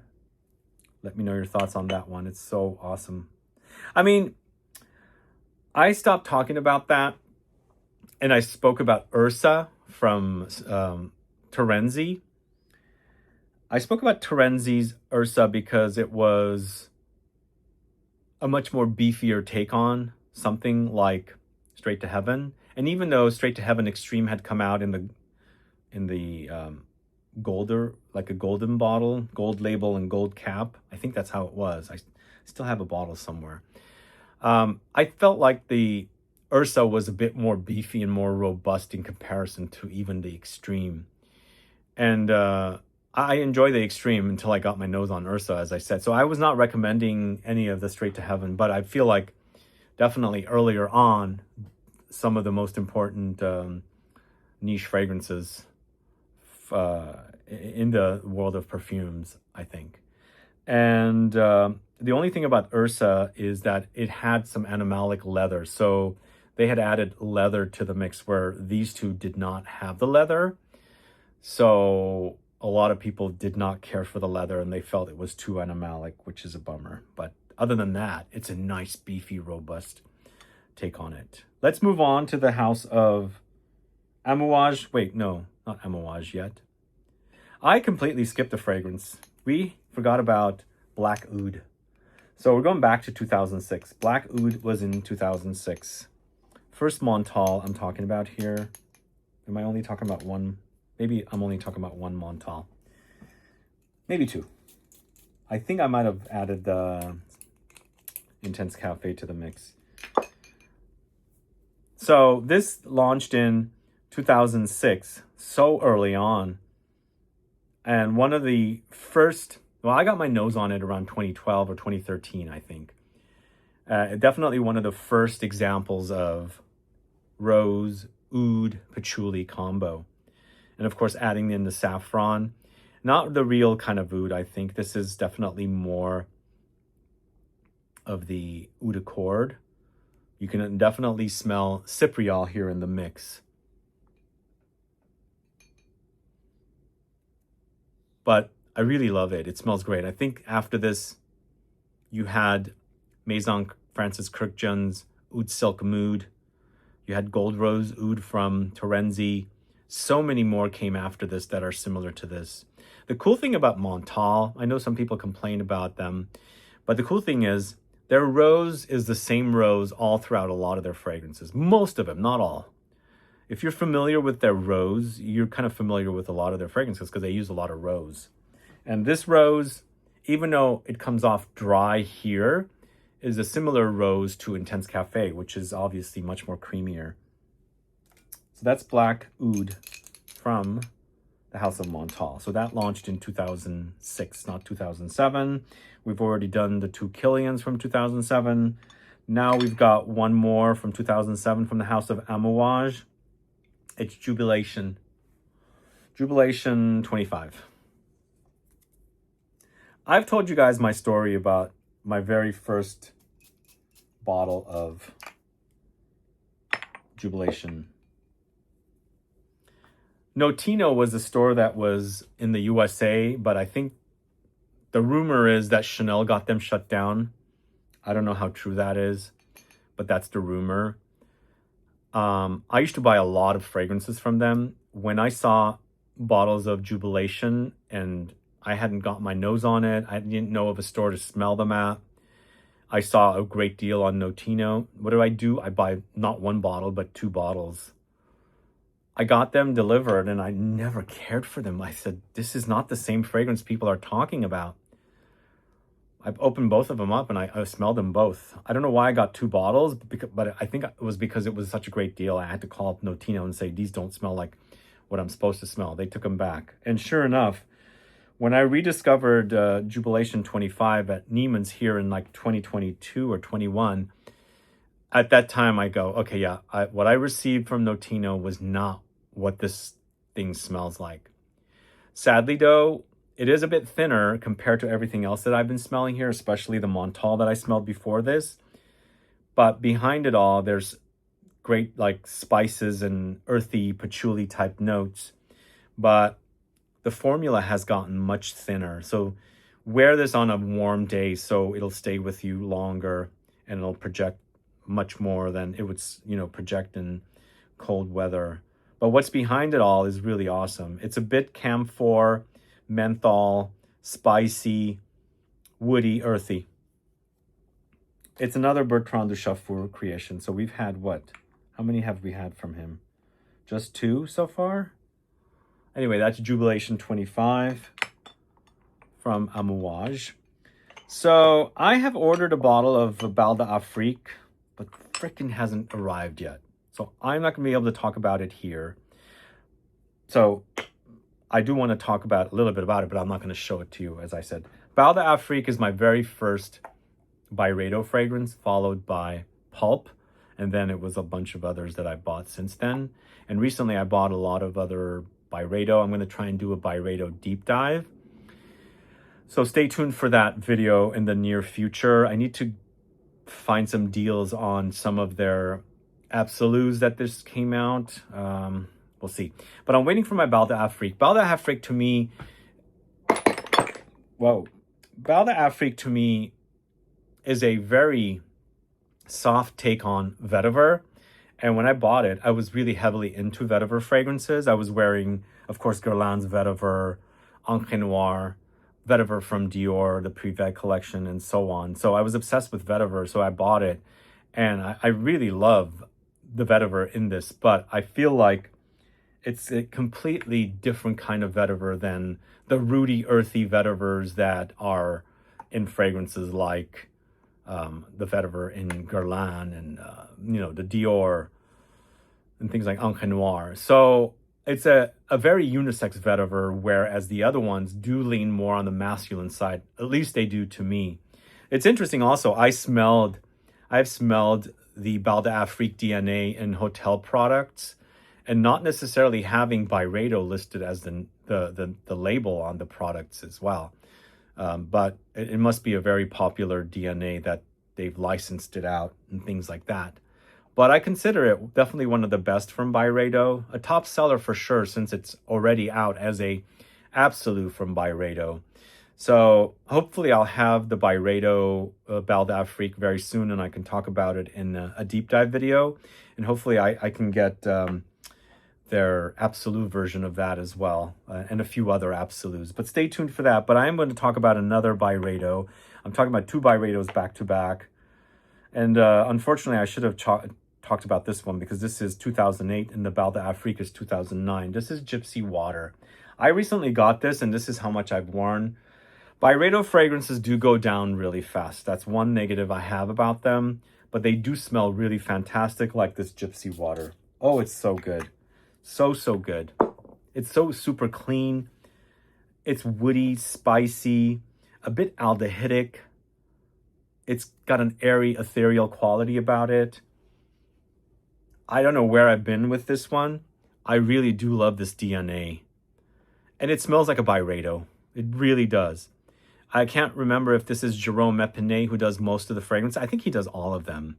I know the founder of the brand used to put his name on some of the fragrances, but I doubt he's a perfumer. I think they all go through Jerome Epinay over at Robertet. But this Gypsy Water is great. Does it also have Angelica? It's super musky, I think. The other thing about Byredo fragrances also, they do use quite a bit of violet or violet leaves. I'm not sure I'm getting the violet in this fragrance, but it's so good. Really, really great. I can see why there's hype around this brand. It was reported that it was going to be purchased by L'Oreal, but eventually ended up being purchased by Puig, who also owns Comme des Garçons. So now Puig is in the market of cranking out the flankers and making a ton of money. Sad thing is, Tobacco Mandarin is discontinued, and they now have that collection. I think it was originally called the Seven Veils collection. They now come in 100 ml bottles, and the Vanilla Antique is so good in that collection. Let's move on from Byredo to the second and last designer that I'm going to feature here as a niche revolution fragrance. I'm talking about Costume National. It's Homme. I was going to originally put Scent Intense in here as well. I think this is a bit more important than Scent Intense. Another Dominique Ropion creation. Yes, it's a designer. Their clothing was sold at Barney's, where their fragrances were sold as well. And this to me also reminds me a little bit of Ambre Russe. Less ambery, but with a tea fruitiness and spices as well. Very important, I think, to the niche revolution, even though, as I said, it's not necessarily a niche brand. But I consider the fragrances that they released important for the world of niche, or niche adjacent, I should say. There were a lot of fragrances hyped up for this brand. Let me know if you guys are a fan. There is a deep dive video on Costume National you can go catch. And if you guys didn't know, the founders of the fragrances for Costume National are the same founders of Juicebox fragrances, which I collaborated with, in case you guys didn't know. Now let's move on to Nasomato with a Black Afghano. Yep. I mean, when I came on the scene, before I came on, I was watching a lot of YouTube videos of a few select fragrance content creators. This fragrance was so spoken about. So spoken about. That's why I went to Barney's to buy a bottle of it. And that's when I discovered Portrait of a Lady. So Nasamato's Black Afghano came out a year before Portrait of a Lady came out. To me, when I first smelled it blind at Barney's and bought right on the spot, I had not smelled a fragrance like this whatsoever. It now smells like a lot of other fragrances, but back then it was so super original, I wanted to buy it. But as I was checking out at the cashier at Barney's downstairs, I smelled Portrait of a Lady for the first time, and 2 weeks later I went back and bought a bottle. I wasn't in the market of buying a ton of fragrances at the time. I was in a different business and industry, and I didn't make fragrances important at the time. So, you know, I didn't want to rush out and get it, but I told myself I'll go back and buy it in 2 weeks, and I did. And I regard Portrait of a Lady as one of the best fragrances of all time, but I consider it more important than Black Afghano, even though the same thing has happened with Portrait of a Lady as well. They've emulated and created so many variations on that style of spicy, earthy, smoky, kind of dark rose patchouli Chypre. But we're talking about Black Afghano. What's Black Afghano all about? It's a oudi, coffee, spicy, woody, hashish, marijuana, cannabis kind of a thing. And to me, it smells so much like a lot of Middle Eastern fragrances now. So much.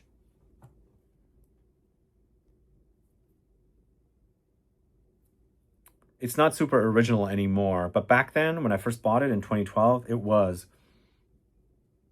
Are you a fan of Nasamato's Black Afghano?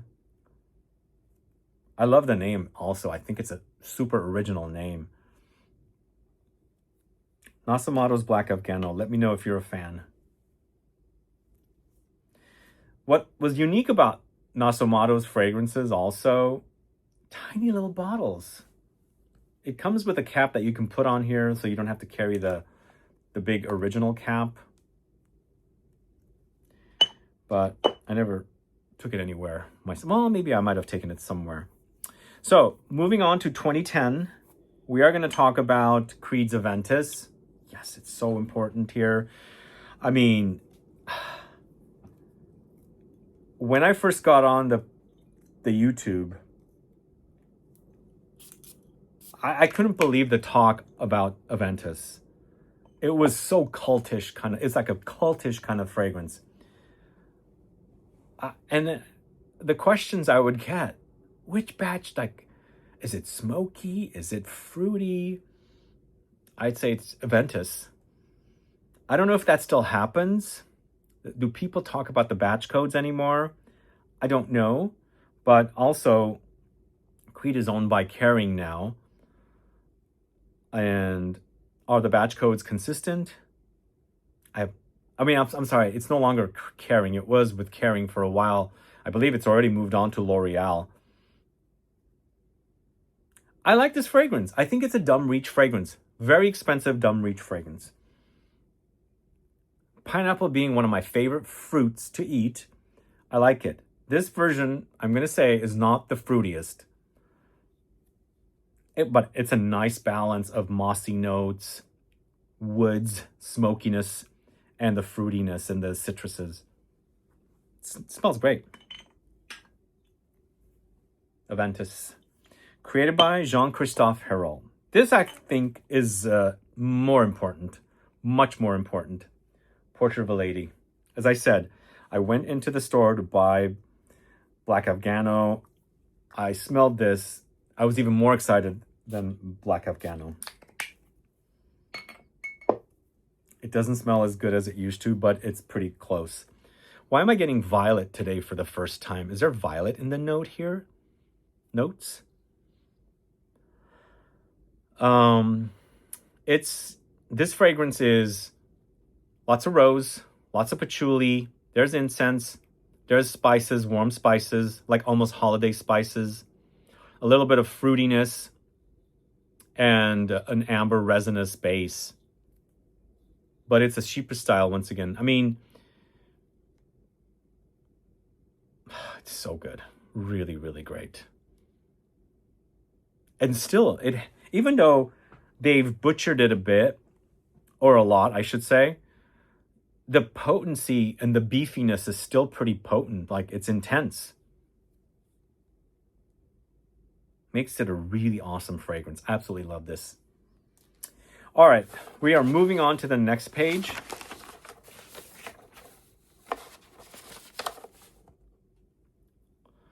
Still in the year 2010, we're talking about Juliet Has a Gun, Not a Perfume. Are you a fan? This was the anti-perfume. Came out 4 years after Eccentric Molecules Molecule 1.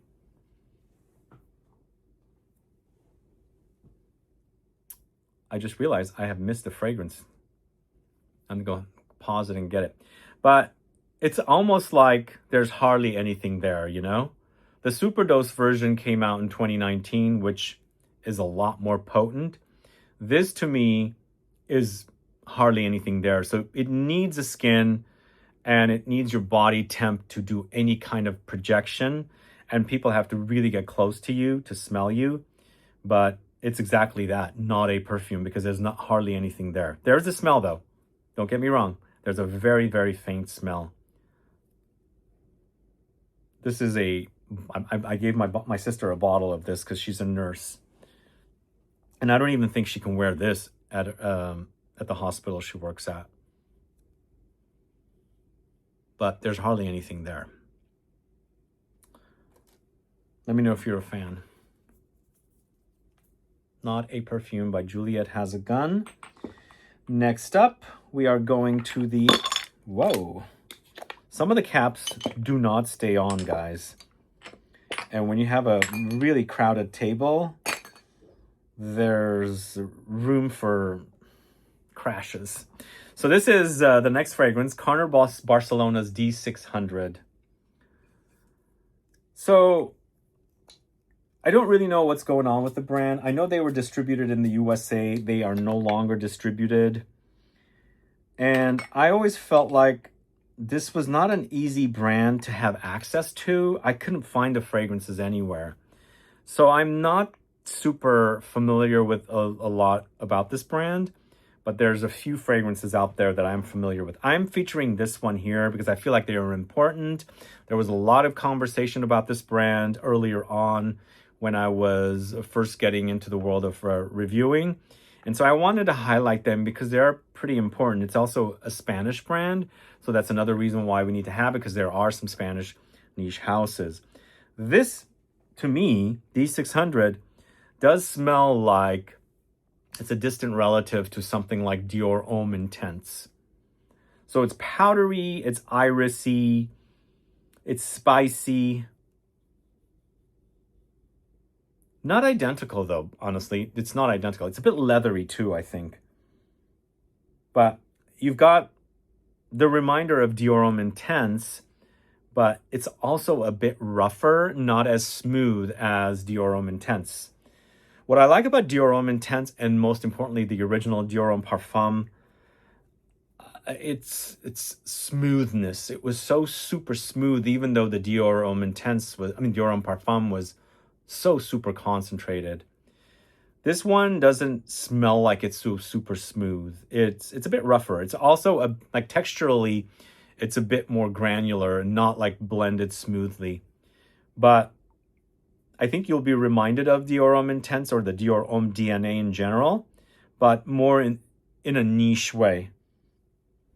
What are your thoughts on D600? Let me know. Add a comment below. I do have to pause now. I've forgotten one fragrance, so I'm going to go grab it. Sometimes I go through the list really quickly and I forget fragrances. So this is another Le Labo that I definitely wanted to talk about here. It's another 13. So this also launched in 2010. This is created by Nathalie Lorson, and it has a huge cult following because you could not buy this fragrance up until Colette, the concept store in Paris, closed up. And I think that happened around 2018, somewhere around there. They closed up, And I used to know a guy that worked at Le Labo at Barney's, and I used to always talk to him. He did say this was coming, but it was also around the time that Le Labo launched 3 additional exclusive fragrances at Colette, and those didn't make it, but they might have kind of gotten reformulated and launched as other fragrances. But I'm so glad that they brought another 13 into the original collection. But for the longest time, it was only an exclusive, like from 2010 till about 7-8 years later, when the whole world could buy. I mean, you could buy it if you went to Colette. But what's another 13 about? This is another fragrance people complain to me about. They can't smell anything. I think if your nose is not too familiar with a lot of scents, ingredients, notes, molecules, you'll say the same thing. It just requires practice, training your nose, and I could totally smell it. It's a lot of different musks. There's ambroxan and things like that.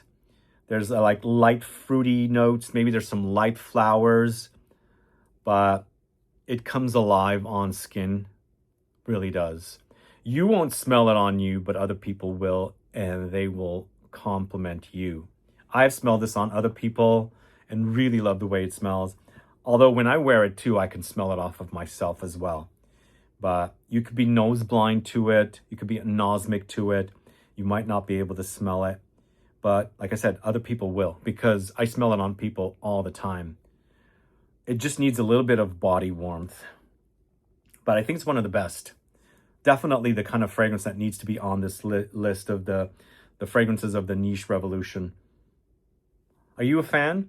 Do you get something from this, or do you not smell anything? Let me know. Add a comment below. But I think a fragrance like that would lead to a fragrance like I Don't Know What from DS and Durga. I think DS and Durga's I Don't Know What is so inspired by Another 13. It's that kind of a name too. Another 13. I Don't Know What. I mean, it's their version of Another 13 pretty much. I like both. I got off on a rocky start with I Don't Know What. But I adore both of them. I love molecular fragrances. Even though, you know me as loving really super powerful, intense, beefy fragrances, I also really, really love molecular fragrances. All right, let's move on to the house of Maison Francis Kurkdjian. Finally, we're getting to this house. The brand launched in 2009. I'm going to go with this as one of the niche revolution fragrances. This is Absolu Pour le Soir. This actually is the redo of that fragrance. I got my bottle of my second bottle of Absolu Pour le Soir in 2019, 18, somewhere around there, from the Maison Francis Kurkdjian boutique in Paris, because it had already stopped selling here in the States. Neiman's had it for the longest time, but I think around 2015, 2016, they got rid of it. It wasn't selling, I guess. So they discontinued it in 2020. They brought it back now as a boutique and online exclusive.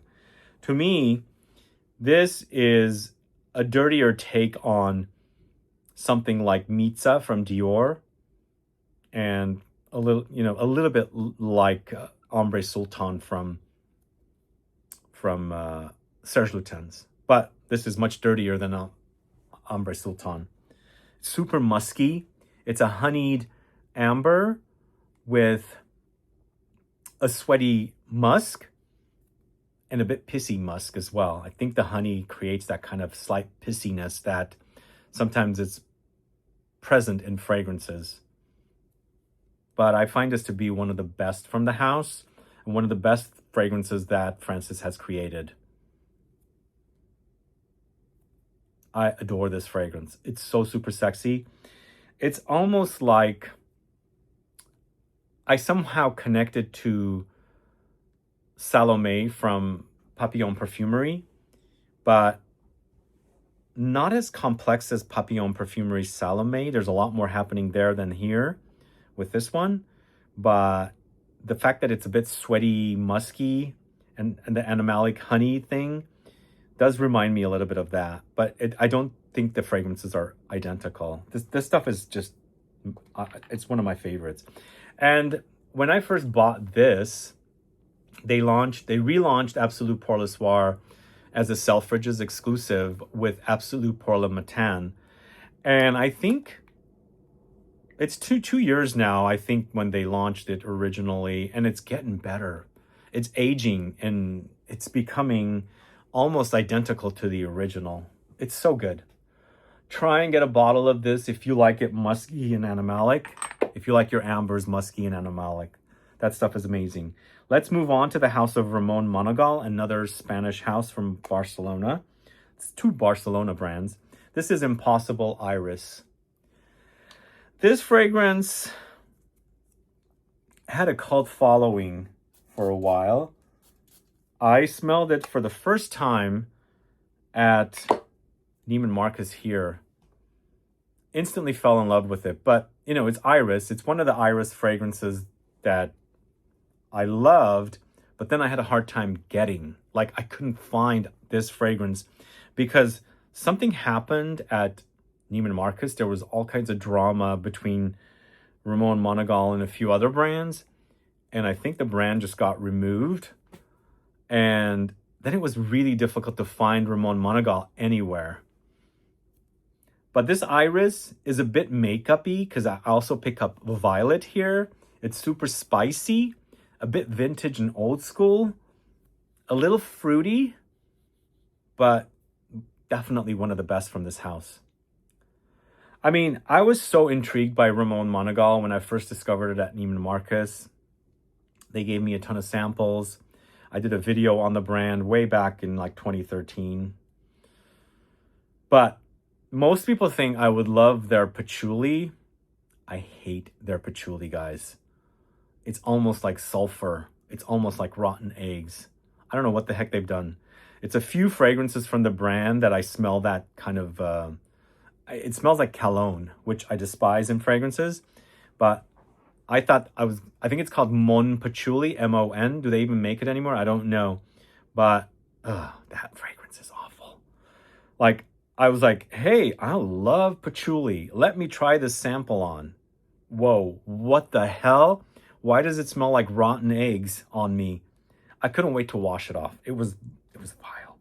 But Impossible Iris, so damn good. Let me know if you guys are a fan of that one. I really, really think that's a great Iris fragrance. That was launched in 2010. Then we've got this baby. This is Orange Sanguine from the House of Atelier Cologne. This is a very popular offering. It was when I was first getting onto the scene. So many people spoke about this fragrance, really, really loving it. To me, it's a great orange fragrance. It's blood orange. Orange Sanguine translates to blood orange. It's like a orange juice, basically, in perfume form.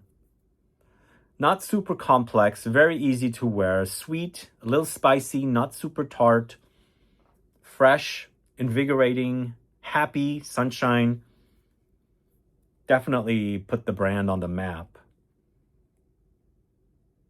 One of the early discoveries for me getting into the fragrance community.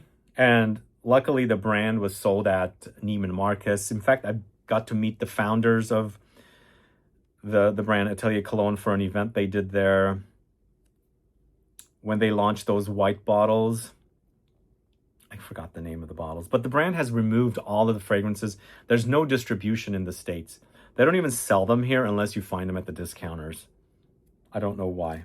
But as I had mentioned in a video I think I did, in China, I discovered that they are readily available in China. Like, there was actually a store, more like a kiosk store, but it was, I posted about it, I think. They had a store there.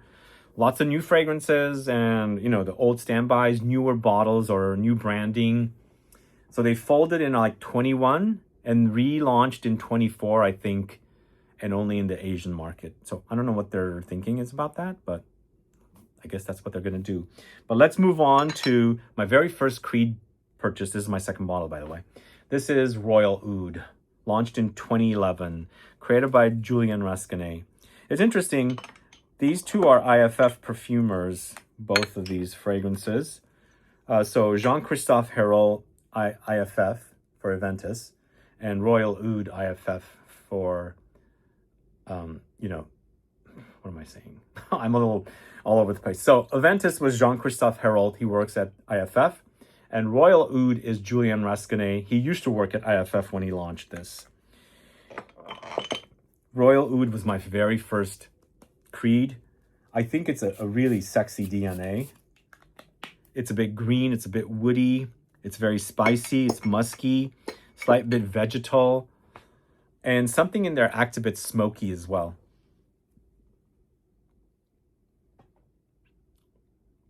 Maybe that smokiness is the emulation of it acting like oud, because this doesn't come off very oody. Unless it does to you, it doesn't to me. It's more woody cedar, I think. And that smokiness kind of tricks my nose to thinking it's like burned cedar or smoky ash. But I love this smell. It's so good. So good. My first bottle was in 2012. I remember buying it. I didn't buy it from Neiman's. I bought it online at a discounter. And I didn't have a lot of experience with Creed. And it came without a cellophane wrapping. I'm like, is this an opened box? And I had a lot of friends in the community. They said, no, that's how they come. So anyway, the rest is history now. But Royal Oud, so awesome. Let me know if you're a fan of it. It's definitely one of my favorite creeds. Let's talk about Diaz and Durga's Mississippi Medicine. There's a few fragrances from this house that I think are a bit more popular. This one I decided I wanted to go with here. And I do have a video on this house on the channel. It's super smoky, spicy, woody and green here. And there's a there's a bit of a medicinal quality about it, but it's almost like smoked woods with green vegetation that is like burned molasses. It's not my favorite fragrance from the brand, but I mean, I bought the very first time I discovered Diaz and Durga was at, gosh, what's the store? Not Gap, J. Crew. J. Crew had Diaz and Durga bottles selling there, but in their previous version. And I bought a bottle of Italian citrus, I think is what it was called, but not in bottles like this. This was their reformulation and rebranding. They were in like more square, flat looking bottles. If anybody remembers, let me know. So I bought Italian citrus.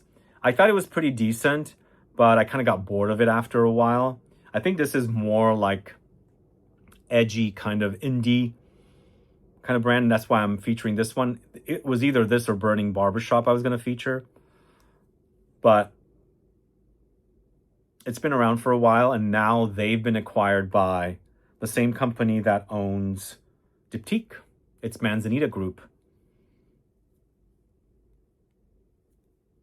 Let me know if you're a fan of Diaz and Durga. What are your favorite fragrances? I believe they have a couple of stores across the country. One of them, I think, is in Brooklyn or maybe Manhattan. And I think there's one in LA too, but I'm not 100% sure. I haven't been to either one. But let's go to the house of... This one's going to be a bit challenging. It's a pretty wide bottle. All right, we're going to the house of Javoy. It's psychedelic. Launched in 2011. I discovered it in 2015. For the patchouli lover, this was heaven. This is so super chocolate cakey. And it's not real chocolate. There's no chocolate here.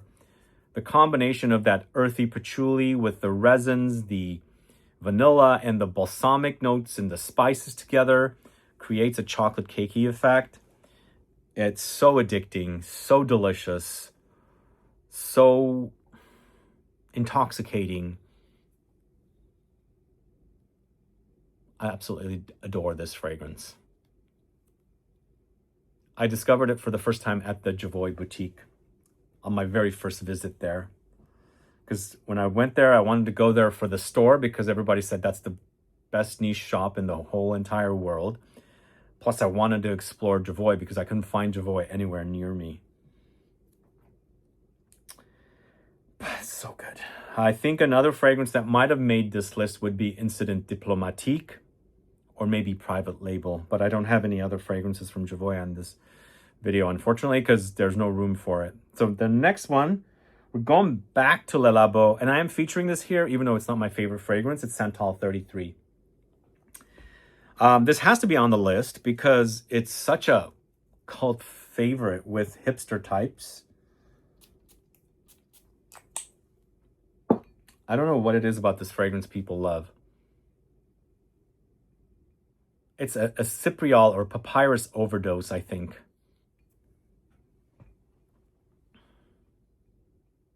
What do you like about Santal 33?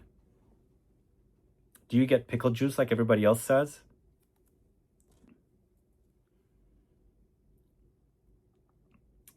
So up until this point of first smelling Santal 33, I was used to sandalwood on the creamy, milky variety.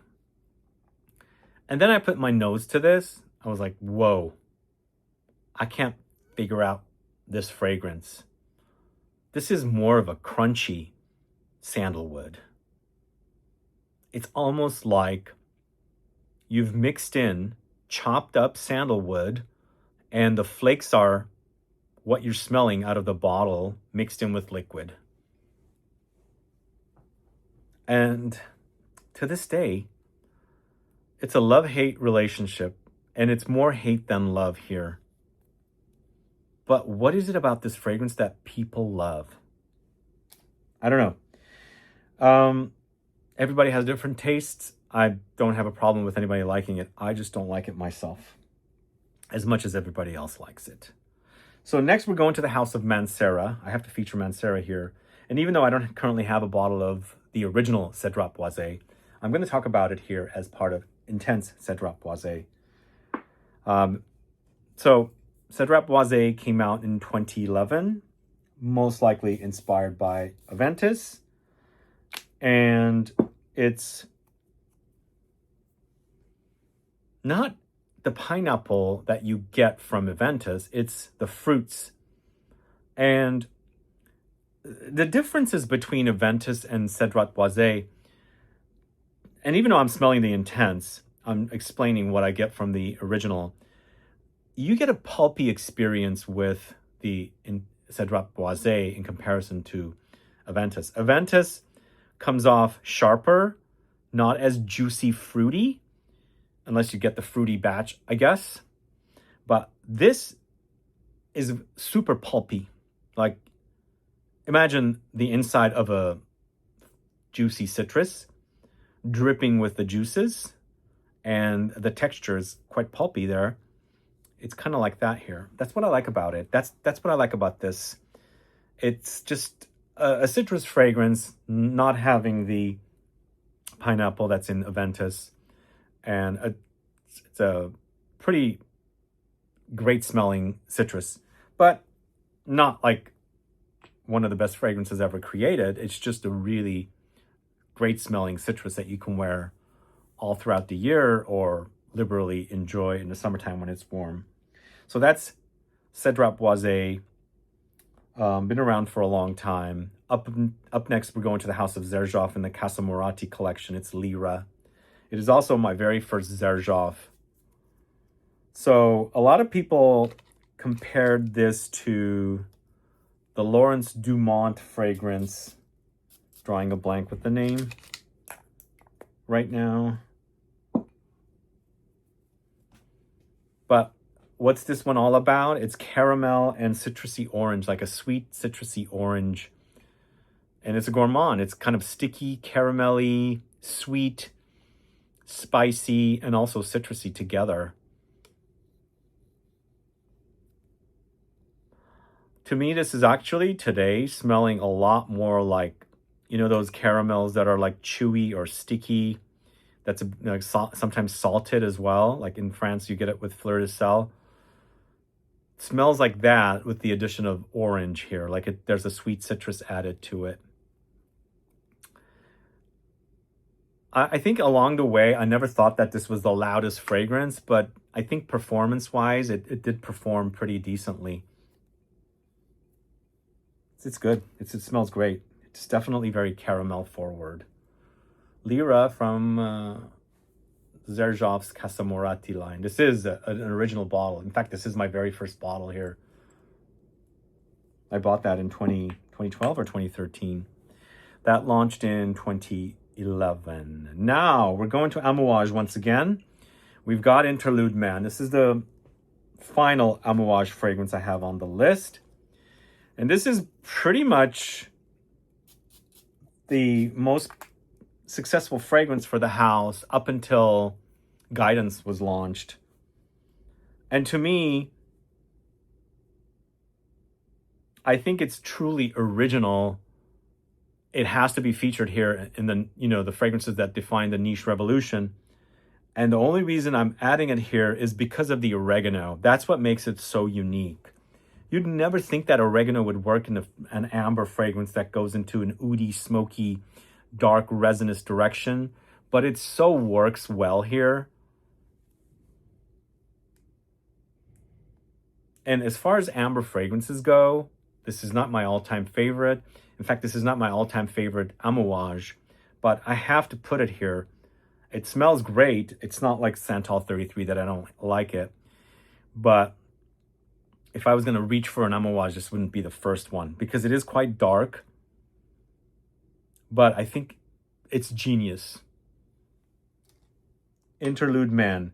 That's the reason why they're Amouage's newest creative director worked on, you know, flankers for Interlude until they had another big success with Guidance.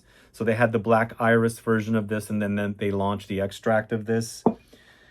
When they do that, you know that it's the most popular because people love it, and since it's popular, people are gonna buy the flankers, right? That's how usually it works with a lot of these brands. When I believe when Byredo first launched the Absolus, I think the very first one they did was Blanche, right? Might have been another one, come to think of it, but that's one of the first Absolus, just because it's very successful, and someone that already wears it is going to buy the flanker for it. All right, let's move on to, once again, MDCI, a second one, and I've got to feature this one here. It's Chypre Palatin. Oh boy, this is so good. In fact, I adore this more than Invasion Barbar. This is more my kind of fragrance. Not that I don't like barbershop fougère fragrances, but this is more my kind of fragrance. It's warm and spicy and an unusual Chypre fragrance. It's called Chypre Palatin. It's an unusual Chypre fragrance, basically, because it's resins, spices, it's warm and fuzzy, it's musky. Chypre notes like oak moss in the base. It's another Bertrand Duchaufour creation. Oh my God, it's good. It's so super good. He launched this in 2012. You know, I don't know, for the first time, this is reminding me a slight bit of the fragrance Traversée du Bosphore from L'Artisan, and he created that as well. Something in the powderiness in this is reminding me of the powderiness in the Traversée du Bosphore. Do you guys know that fragrance? Somebody was asking me about Turkish Delight fragrances the other day, and I commented and I said, I haven't thought about Turkish Delight fragrances, and the only one I knew was called Traversée du Bosphore, because to me it smelled of Turkish Delights. Like literally, they did the job. Bertrand did the right, I mean, he did the fragrance correctly, because it does smell like it. But this is reminding me of it a little bit, the powderiness only. Anyway, So good. This is so, so good. MDCI Chypre Palatin. You've got to get your nose on it if you haven't. And we've got Naomi Goodsir's Bois Assess here, another Julian Rascanet creation. Now, I much prefer Queer Velour, but I think this one made more of an impact. I think when this launched, everybody was talking about it.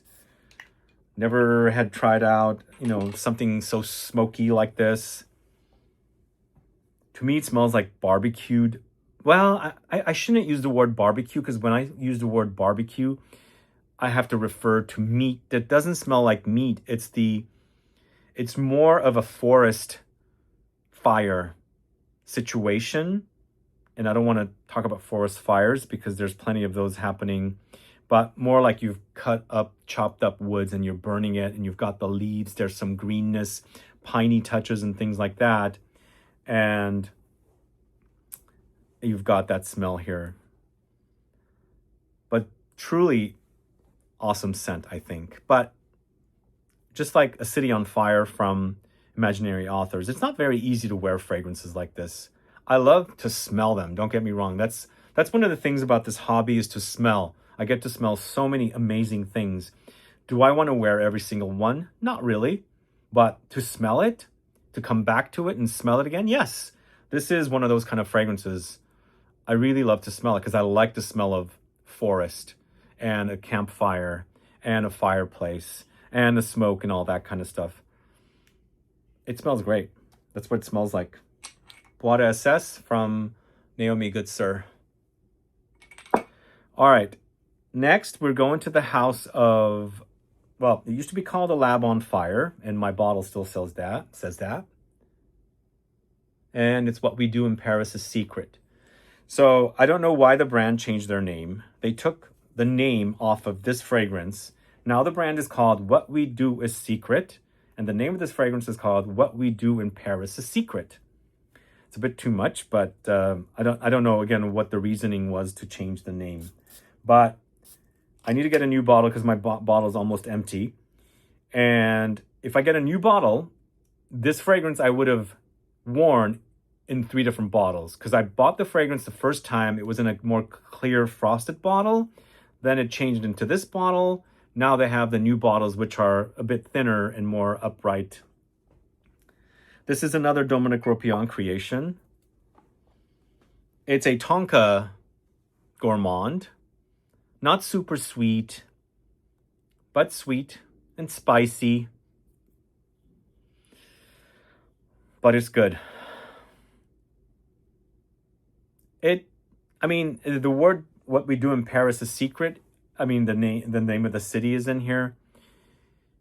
I think the inspiration is kind of cool. I don't know if I've smelled anything like this in Paris, but maybe some of their sweets and pastries might. Maybe it's inspired by a lot of different things in Paris, not necessarily sweets and pastries, but kind of that's what I associate it with, because it's kind of sweet and gourmandesque. But there's some floral notes in here. There's spices, woods, amber, lots of tonka. Let me know if you're a fan of What We Do in Paris is Secret. Go catch my video review of that. It's online. And I'm going to cut the video after this fragrance. This is Atkinson's Oud Save the King. So the first time I saw this brand was at Barney's here in San Francisco, and instantly loved Oud Save the King.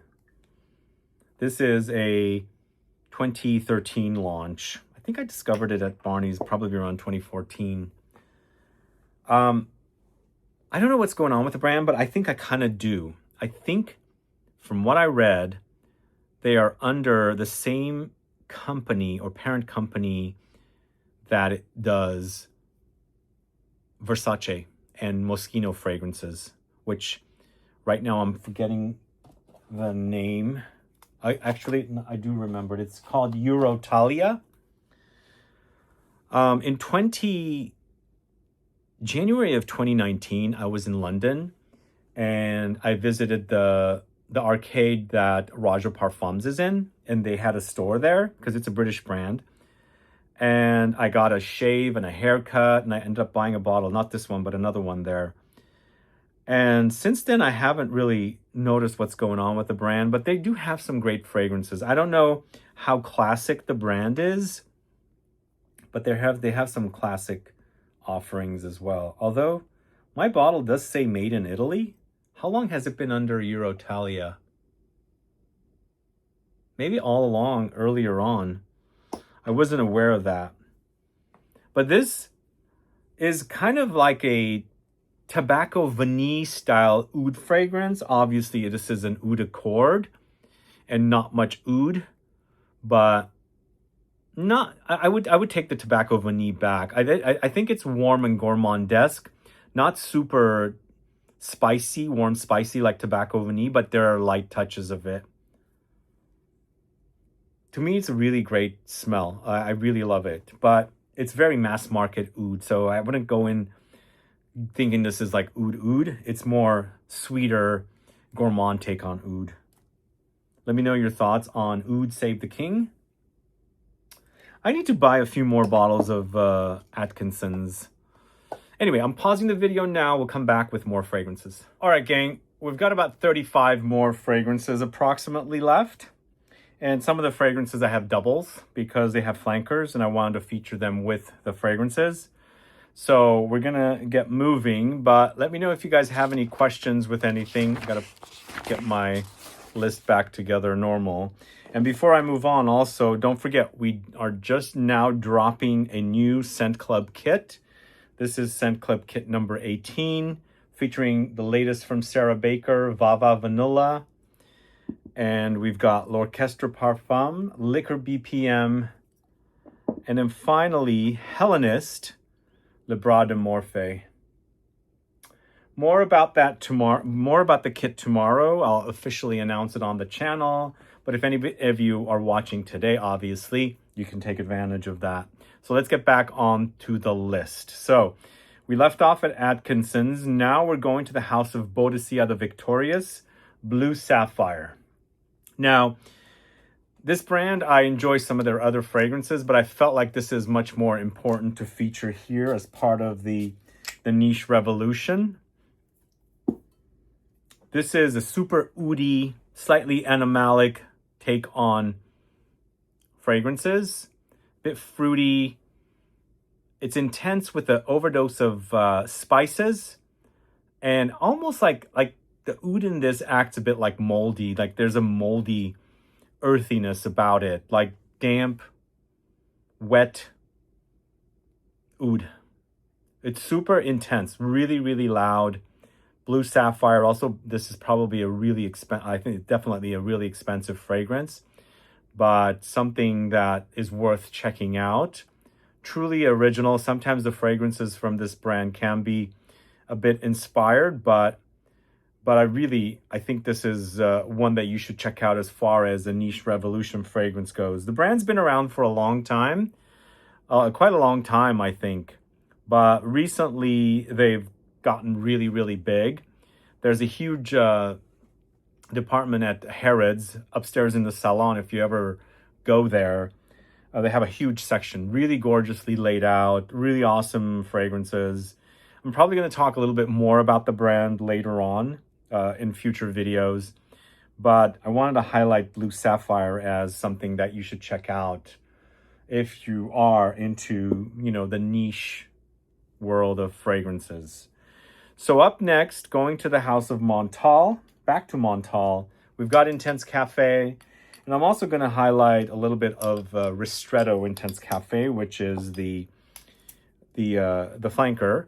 Now, I bought Intense Cafe first. I bought Black Oud after, so Montal's Intense Cafe is my first Montal. In regards to Mancera, my first Mancera was Black Intensitive Oud. I found it somewhere along the way, and didn't turn out to be my favorite fragrance. I much prefer other fragrances more now. But Intense Cafe was one of the most hyped fragrances around 2014. It came out in 2013. And what I like about this, it's your traditional Montal Mancera rose. You You know it. You put your nose on it, you recognize it. This is also the same kind of rose that's in Rose's Musk, which I have been obsessed with lately. But this is the one that really put the fragrance on the map, I think. The milkiness here, not that there's traditional like milk note. It's quite milky lactonic, but it's rose and a latte without coffee. I think that's what it is. Well, a faint coffee here. I've turned that one on to so many people. So many people fell in love with it. Really fell in love with wearing it. So many people. But then there is the Ristretto Intense Cafe, the flanker that came out like 6 years after. I think this came out in 2019 from what I remember. And basically they've intensified the coffee in here. So there's a bit of a more coffee experience, but it's drier. It's a bit more, I should say it's a lot less milky, I think, in comparison to the creamy milkiness of the original.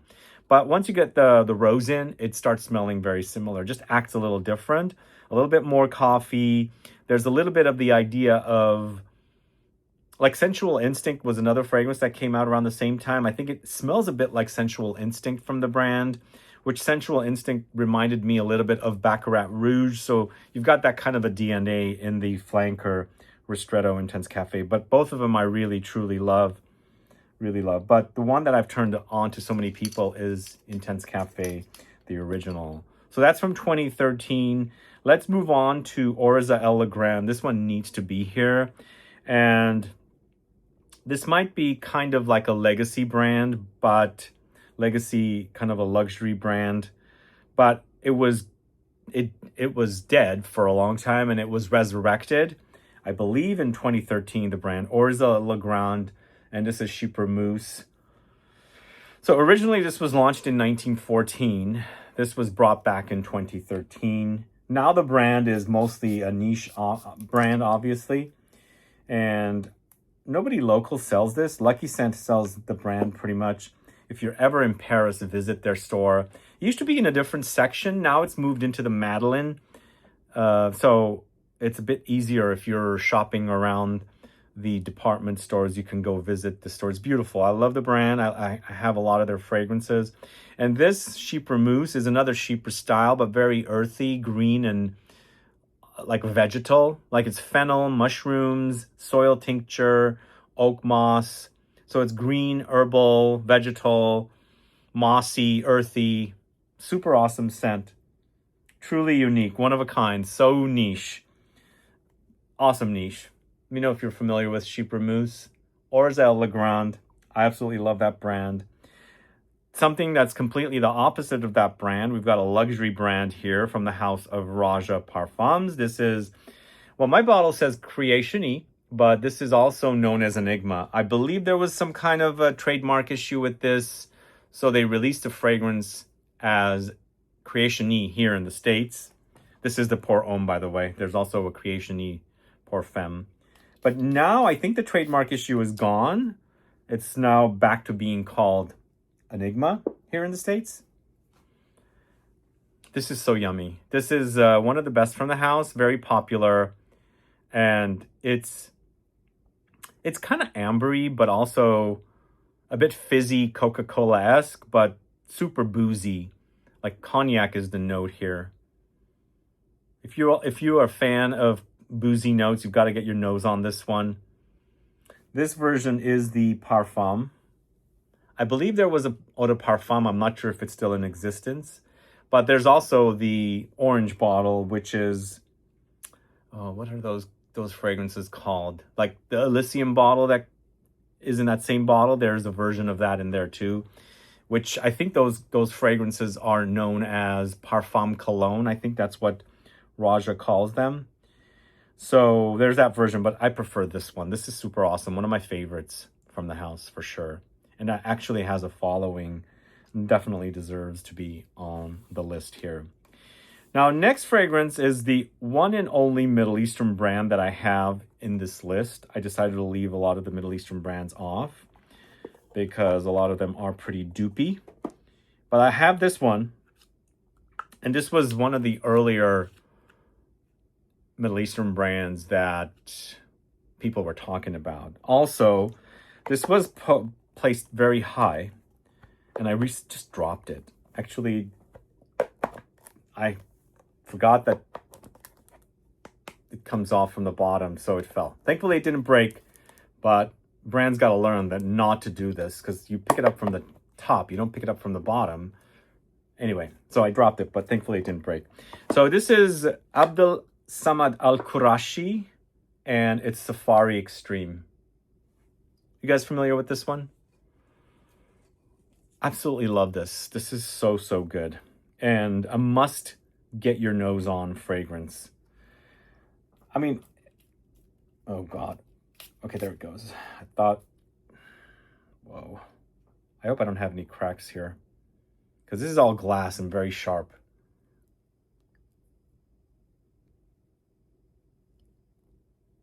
Anyway, I'll see if I'm going to bleed anytime soon.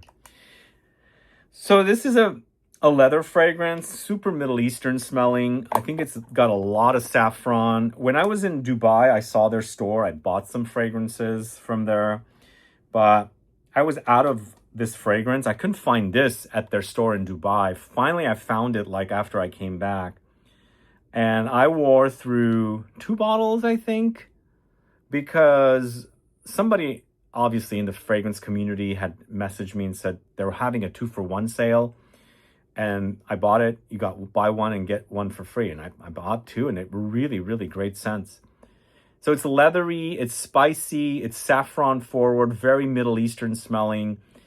No oud on this one, I think. And of course, there's a lot of amber too. Safari Extreme is so good, so sexy, super sexy. So that is Abdul Samad Al Qurashi, Safari Extreme. I gotta clean that up a little bit. Let me know if you're familiar with that one. Ooh, I skipped the fragrance, but I'm gonna go to it right now. This was a fragrance that there was a lot of hype about this one early on. And then I was at Lucky Scent, one of my very first time visiting Lucky Scent. I saw this there. I didn't buy it when I was there. I came back and I ordered it online. So this is a Hungarian brand. I think it's Hungarian. Is it Hungarian or is it a Polish? This is Piotr Czarnecki Sensei, which later became Shihan. I should also get that bottle. I should show you that. But this was one of the most unique bottles I have ever come across. Look at that. Have you seen a bottle like that? How in the world did they do that? It came in 3 concentrations. So you had the EDT, EDP, extract. So as you can see, I've used the EDP the most. Next, the EDT, EDP, then the extract. So I've used the extract the least. But let me show you the new bottle. So I don't know what happened and why they changed it from this, which is a collector's item now. You can't find it. Thankfully, I have it. It's got his signature there. But this is later renamed and it became Shihan. So they gave you only the Eau de Parfum version. I'm not going to spray the other one because I don't want to spray that. But the problem is the color also changed. I mean, the smell is very, very close. Let me know if you guys are familiar with this one or the brand itself. What happened to this brand, by the way? And what's this fragrance all about? It's super spicy, ambery, smoky. It's tobacco, it's whiskey, it's coffee. Kind of like addictions all into one fragrance. I remember wearing so much of this. Let me know if you're familiar with it. And if you have any idea of this brand, let me know. Add a comment below. What happened to them? Yeah, I don't know what happened to Piotr Zarnecki. But it originally launched as Sensei, as you can see. Then it became Shihan. It's the same fragrance, though. All right, so next, we're going to Imaginary Authors, and one of their most popular called Memoirs of a Trespasser. Let me know if you're familiar with this one. This was recently featured in the Dark Vanilla Fragrances video. It's vanilla with gaiac. There's a lot of gaiac here. And there's a lot of resins in the base. So there's a gummy resinous texture when this fragrance is drying down. The vanilla is a bit boozy, slightly fruity. But there's benzoin, gaiac, myrrh, musk. There's musky notes. It smells great. You know what it reminds me of a little bit? It does remind me a little bit of Patchouli 24 from Le Labo. But just imagine that being more vanillic and resinous. But it's good. Super awesome from the House of Imaginary Authors. And I've grown to love that more and more. It wasn't one of my all-time favorites from the house early on, but I've really grown to love that one quite a bit. Gotta have this one here. This is a revolutionary fragrance, probably now hated because everybody was wearing it, but Baccarat Rouge 540 from the House of Maison Francis Kurkdjian. I believe it was originally launched in 2014 for a collaboration with Baccarat, but later it became a fragrance released worldwide in 2015. And it's a phenomenon. I mean, it was a phenomenon for sure. So I didn't really enjoy this one originally. I think both this and Sauvage came on the scene around the same time, both of them using a lot of ambroxan. My nose didn't tolerate ambroxan very well. Like a lot of people tell me they can't stand ambroxan. It's too sharp. It's too synthetic. I didn't like it either, but I get to smell a lot of fragrances, so I really love this stuff. So those of you that are not enjoying ambroxan, maybe in the future you might. Because I've noticed quite a bit of people judging fragrances really fast, later coming back and saying, I judged that pretty quickly. I adore it now. So that happens. I think it might have happened with ambroxan with you guys, the ones that you don't like, those of you that don't like it, because I didn't like it either. Right now, I'm quite addicted to it. I guess I kind of crave the musky side of it and truly enjoy it. But for me, this came on the scene in 2015. And then in 2018 is around that time I started really enjoying it because you could smell it on everybody. I mean, the more you smell something, the more you're going to get used to it and then eventually enjoy it if it was something you hated. So that's what happened. So now it's been copied, duped, inspired, influenced, so many things. So many things. Probably the most successful, one of the most successful fragrances. And the thing about this, just like Mugler's Angel, like I mentioned recently, that video might have not aired yet. Maybe it did, I can't remember. This had the trail. I think people smell it off of people, smell it off of people walking past them, down the hall, in the elevator, and then they want that smell, you know? That's another thing about this. It's known for its trail, the sillage.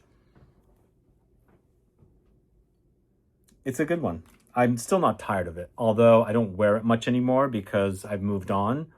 But every time I smell it, I really love it. Let me know your thoughts on Baccarat Rouge 540 from the House of Maison Francis Kurkdjian. And then we've got Papillon Perfumery's Salome. Got to feature this one here. I don't know what's going on with this brand either, but I started out with Tobacco Rose from the brand. Then I did Anubis. I think there was another fragrance that they launched with, but it was launched with the three fragrances, Tobacco Rose, Anubis, and something else. I forgot the name. Is it Angelique by any chance? Then I think Salome launched after. At first, I was challenged by it, but really quickly, I really loved it. Especially also because it kind of reminds me a little bit of Jean Desprez Bal à Versailles, but like the real version, because the version of Jean Desprez Bal à Versailles now is pretty neutered. It's another reason why I really love this. But this is like full-on animalics, not just one kind. It's multiple different animalic notes in a Chypre style that's resinous and ambery. Super awesome, but very, very daring. I warn you, be warned with that one. Use with caution. It is pretty daring. Super sweaty also. It's got a lot of sweaty muskiness. But definitely needs to be highlighted here. Salome from Papillon Perfumery. All right, we're moving on to the next page. The last page. We've got 27 fragrances here.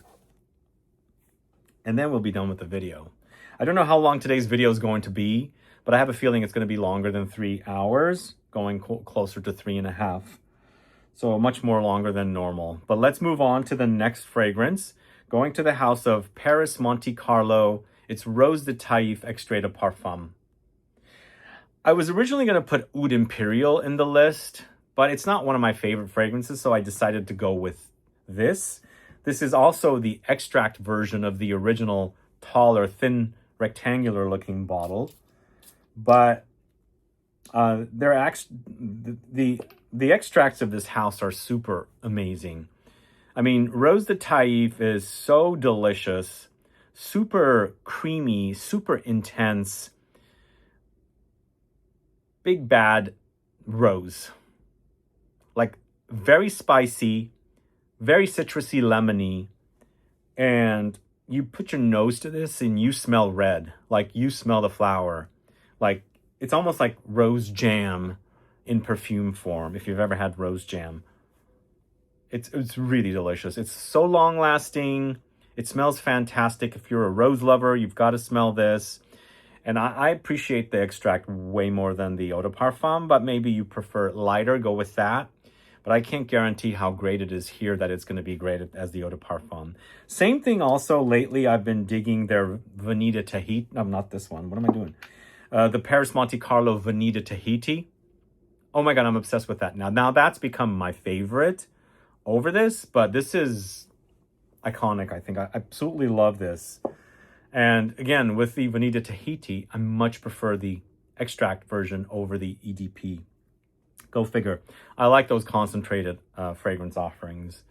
So then we've got a fragrance called African Leather. Yes, African Leather is a very popular fragrance, and I think definitely deserves to be featured here in the fragrances that define the niche revolution. This was so hyped. In fact, I think Memo Paris is pretty much known for their leather fragrances, and this was like the one that everybody spoke about. Sure, when I bought my first bottles of Memo Paris fragrances, I bought a bottle of Courtier Latin, which is discontinued, which I think I mentioned earlier was similar to Féminité du Bois from Serge Lutens, but less plums. At that time, I also bought Italian Leather, which was the green galbanum. Was it galbanum? It's tomato leaf, sorry. I think the green galbanum is the Irish leather. The Italian leather is Italian leather has the tomato leaf note. And then this came on the scene a few years after that, and it caught on as the best. It's super spicy. I mean, Africa, there's a lot of spicy kind of notes, so they've thrown that in here. It's got cumin, it's got cardamom, and a few other spices. There's perhaps saffron in here as well. And then you've got woods and, of course, the leather. It's truly a great offering from the house. African Leather from Memo Paris. Let me know if you're familiar with that. Then we're moving on to the house of Slumber House. Kiste. Are you guys familiar with this? So I don't have the 2015 version. I have the 2022 version. And I've saved safekeeping it in a dark, dry, cool space. The one that I think when I first got on the scene, the one that they were really in, like was really hyped, was Pear and Olive, which I got my nose on it. I thought it was a unique fragrance. But by the time I really got on the scene, that was already discontinued. But this is a super awesome scent. It might be a little different than the previous version, but man, it's so super fruity. Reminds me of one of the, what's it called? From, I think it's the fragrance from, wow, I'm drawing a blank. Naomi Good Sir. And it's the fruity honey one. It kind of reminds me of that a little bit. This is super fruity and also kind of gooey, syrupy, molassesy.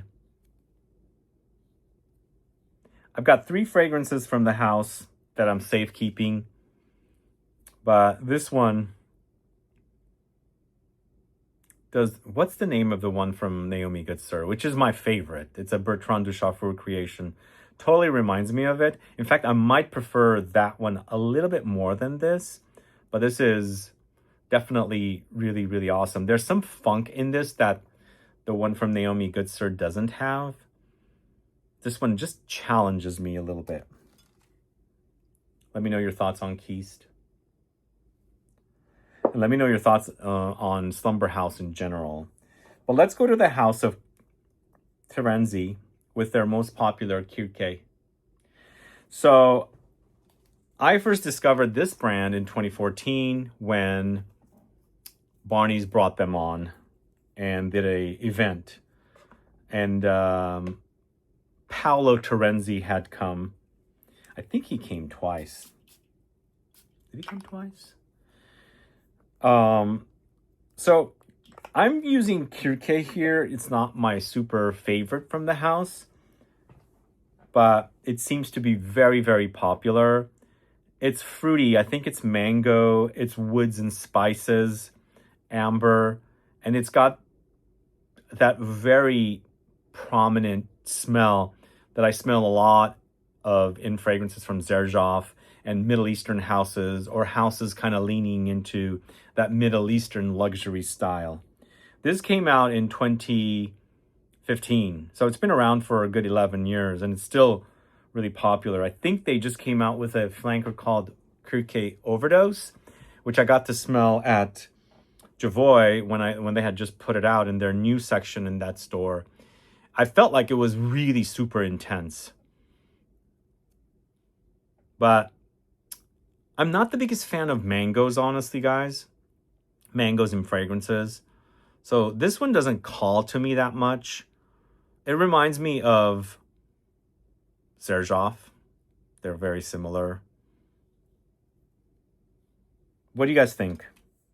Just adding it here just so that you get an idea of some of the fragrances that should be here in this list. But let's move on to Wilhelm.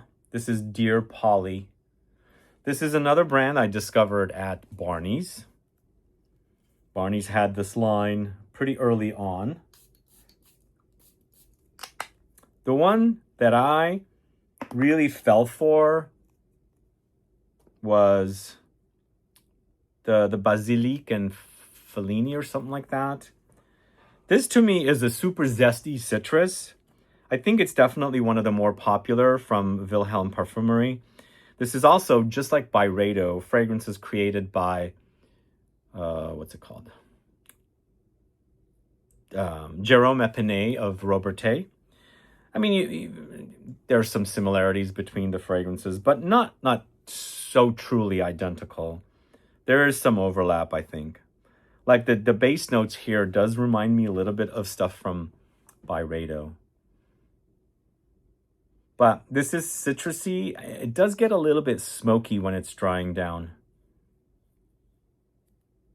They had a fragrance that I was addicted to. It was called a Lilac a Day.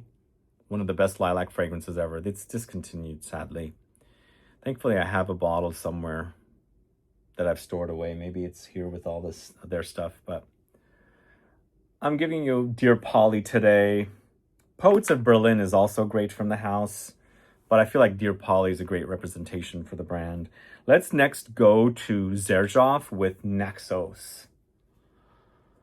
This came out at around the time when Pure Havane by Mugler was so super hyped in the fragrance community. You get the similarities of Pure Havane, but whereas Pure Havane just stays at honeyed tobacco with a little bit of a like a cherryness under the ingredients that there are in there because it featured tonka. Here you get more of a fougère vibe with like the Pure Havane styling, because there's a lot of lavender here, and it also has tonka. It has tobacco, of course, honey, but beneath it all, there is a amber fougère styling to it.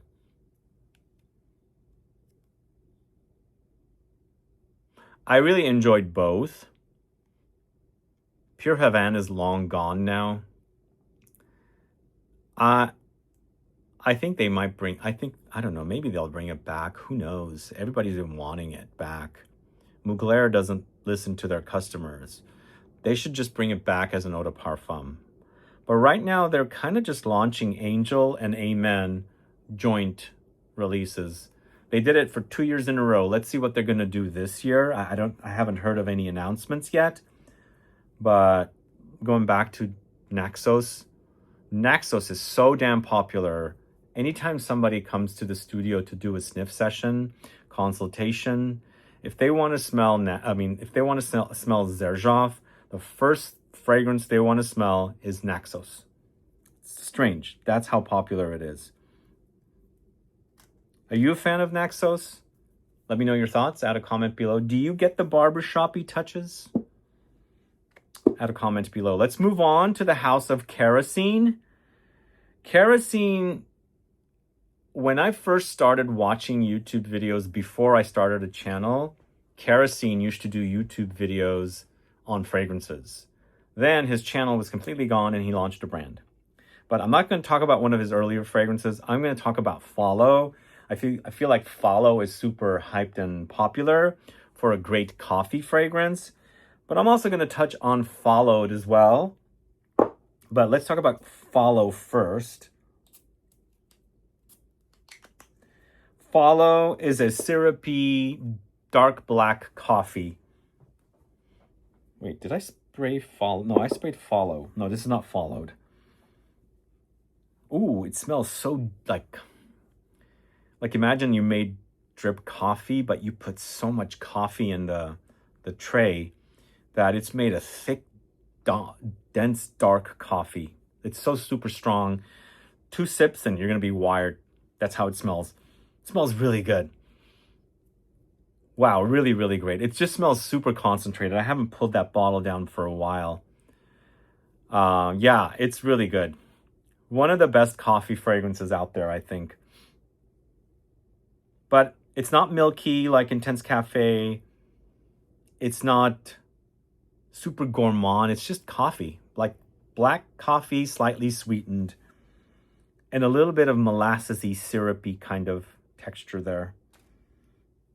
Follow from Kerosene.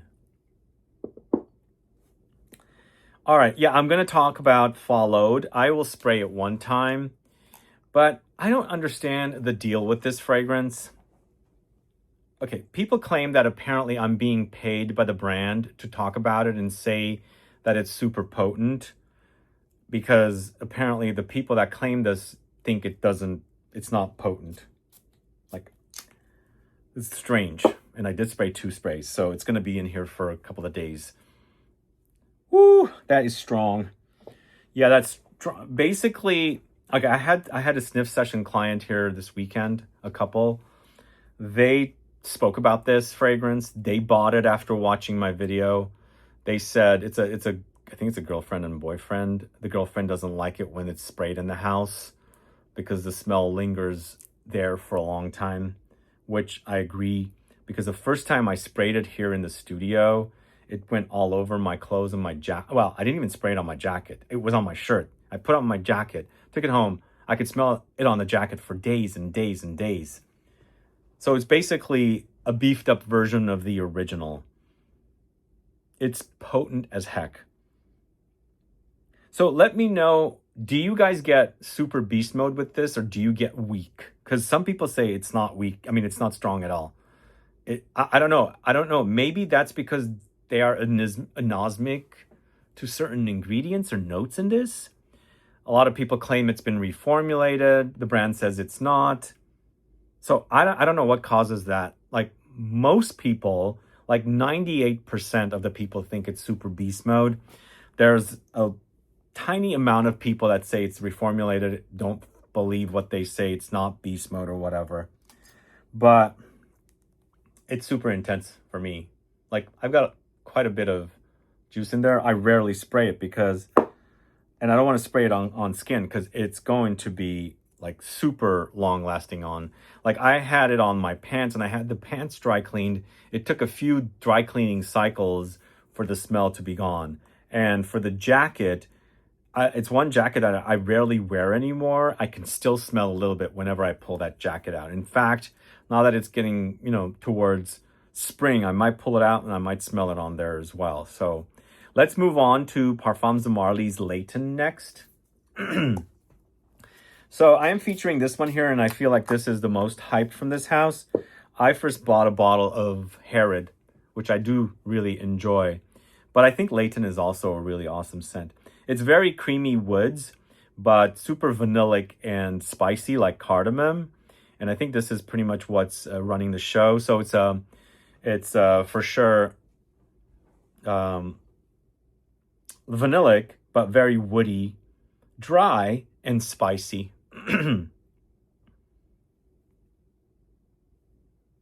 I think it's good. It's definitely a great scent, but super hype. A lot of guys like that one. Probably the most popular men's offering from the house of Marly. So that is Layton. Next up, we got a fragrance from the house of Aesop, Huile. Let me know your thoughts on that one.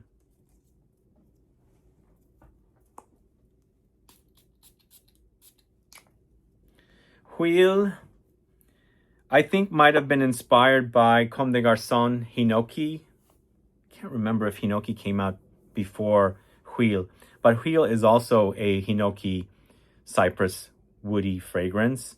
So it has all these green aromatic touches, a little bit smoky like incense, lots of woods. Very masculine offering, I think. What are your thoughts on Huile? Do you like Aesop as a brand? I do have a deep dive video on Aesop, and it features everything up to this date. So it's everything that I had. So if you guys are curious to learn more about that brand, you should definitely catch that video. But let's move on to the house of Andrea Mack. It's Coven. Not in the original bottles this came in, but I have to feature it here because this was a pretty cultish brand for a while. And this is definitely my kind of fragrance. It's super mossy, earthy green. It smells a bit like vegetation, but vegetation that's on a damp floor, damp soil.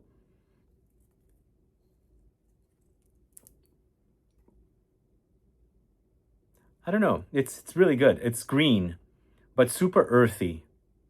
Like literally you smell, like I don't know if you guys have ever done it, like pick greens that are growing on earth. You get that smell. It's giving me that kind of a vibe here. Very original.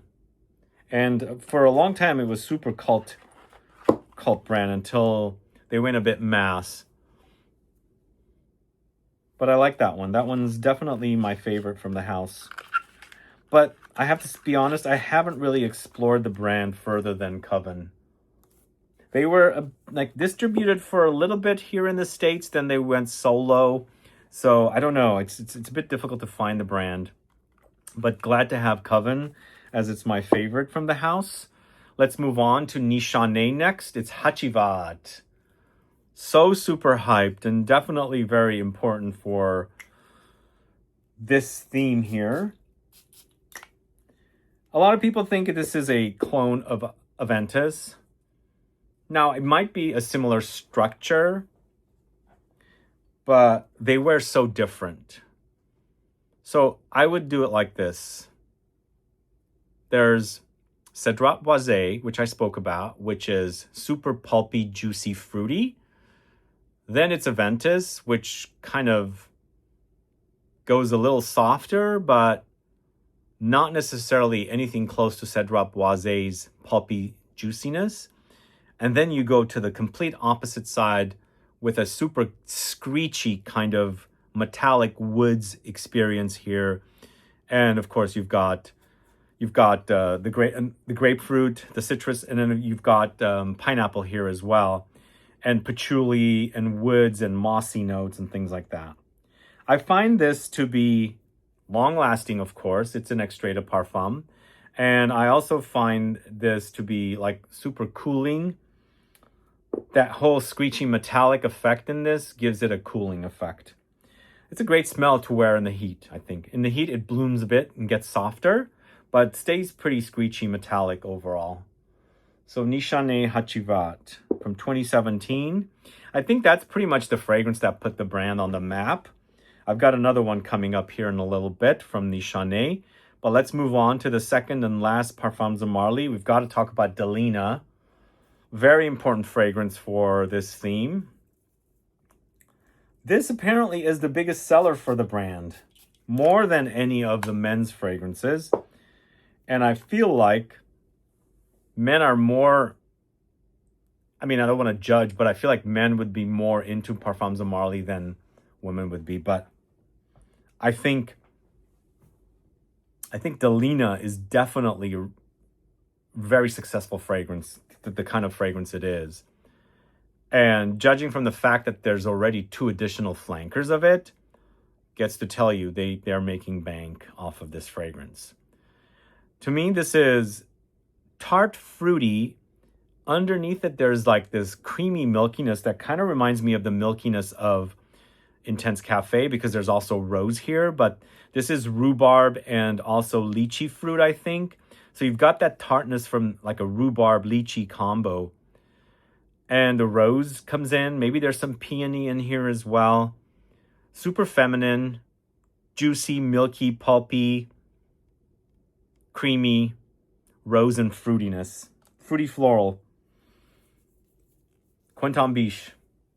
This is Quentin Biche at his best. So that is Delina from Marly. And then we're going to their sister house of Initio. We're talking about Oud for Greatness. I think Initio launched, the first time I saw them was actually in a perfume shop in Lisbon. That was in 2017. And I had never seen Initio before. Never had. They said, oh, it's a sister house to Marly. And like, oh, okay. I wasn't aware. But like 2 years later, this launched. And I was at Selfridges. Everybody was like hovering over Oud for Greatness. Like, it was so popular. To me, it's an Oud Accord, lots of cypriol, lots of saffron. And beneath it all, you've got pretty much the DNA of something molecular like Baccarat Rouge in here. So it's super sexy. I think the Baccarat Rouge DNA is super sexy to me. I think also because the trail is sexy. When you smell it off of someone and they're leaving their trail behind and you smell it, kind of has a sexiness. So it's got that going for it here with the Initio as well. But it's much more woodier here. Definitely very masculine leaning offering. And it's pretty much what I think put this brand on the map. And then they came out with Atomic Rose after, which I enjoyed. But I think Oud for Greatness is more popular because why would they do a flanker called Oud for Happiness after Oud for Greatness? I didn't care for Oud for Happiness as much as I liked Oud for Greatness. So let me know your thoughts on Oud for Greatness. Are you a fan? Add a comment below. All right, so we did Oud for Greatness. We're going to a fragrance called Red Tobacco from Mancera. Yes, super beast mode fragrance. It's like loud, overwhelming, intense, long-lasting, major trail and projection, spicy, oody, fruity, woody, amber. There's a lot going on here. It's super, super busy. Wow. I remember the first time I spoke about this. I think this is one of the longest lasting fragrances. In fact, there's actually probably leathery touches in here as well. Boy, that's intense. I do like this DNA, by the way.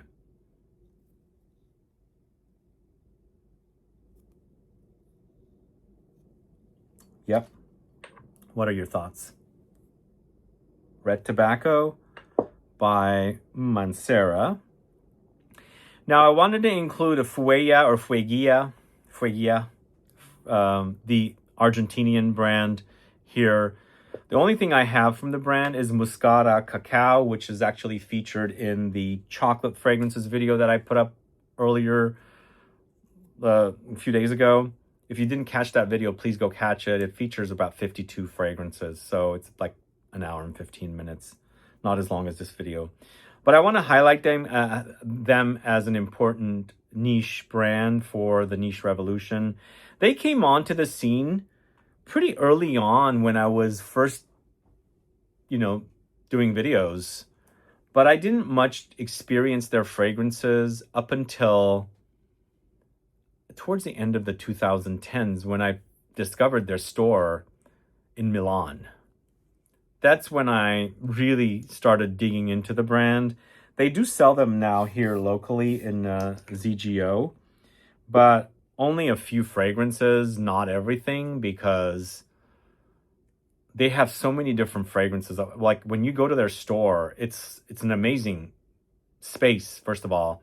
And the way they have their bottles laid out is so awesome. Definitely worth checking out. It's funny. Also, one time I was visiting that store, and it was during Fashion Week in Milan, and I got recognized in the store. But that was also very unique. But I want to dig into the brand a bit more. But I think the fragrances are quite expensive. But honestly, though, this Muscara Cacao is so delicious.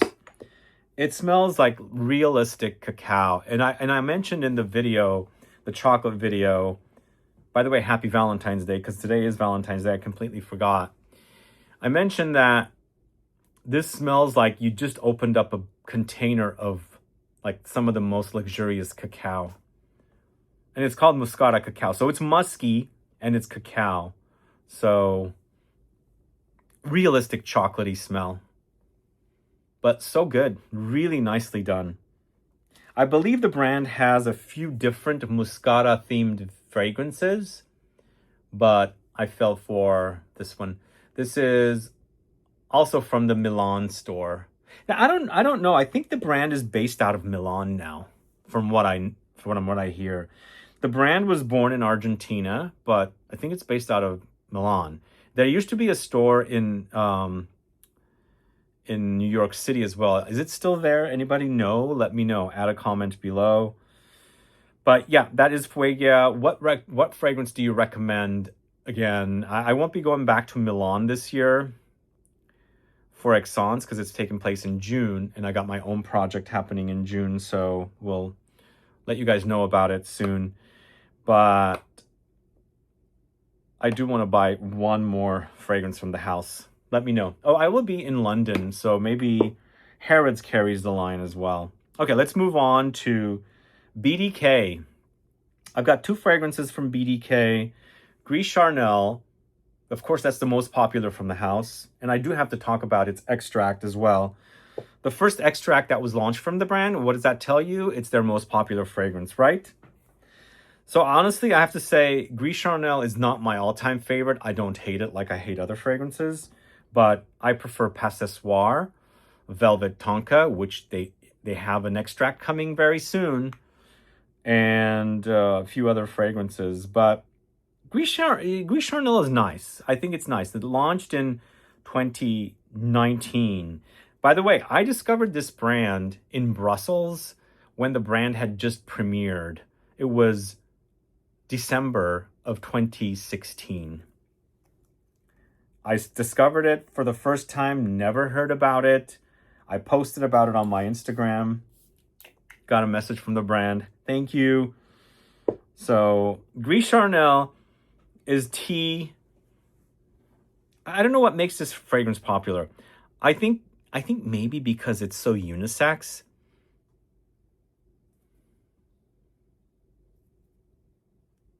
Is it cozy? Is it green and figgy? Between these two, I prefer the extract, and I'm going to get to the extract in a minute here.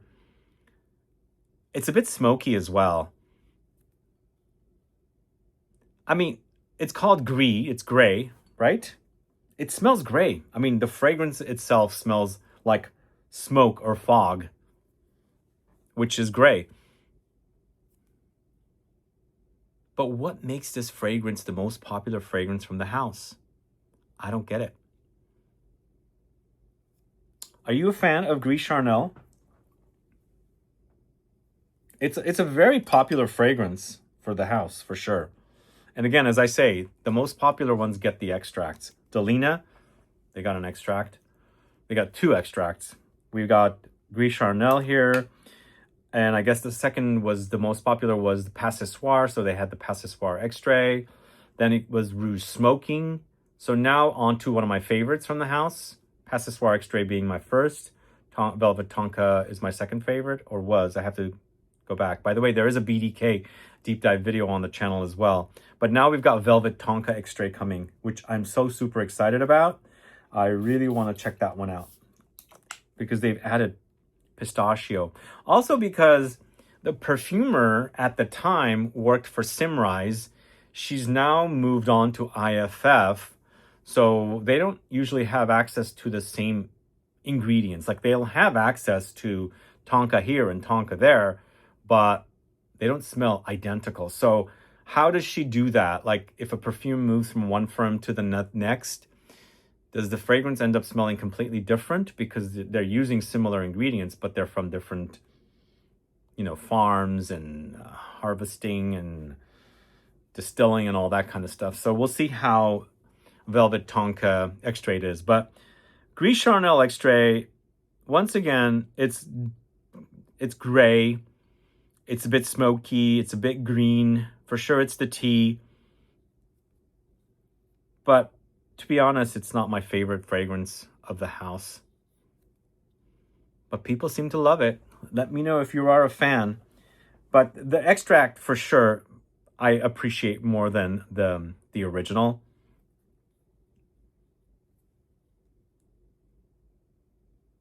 I think the extract also goes a bit leathery.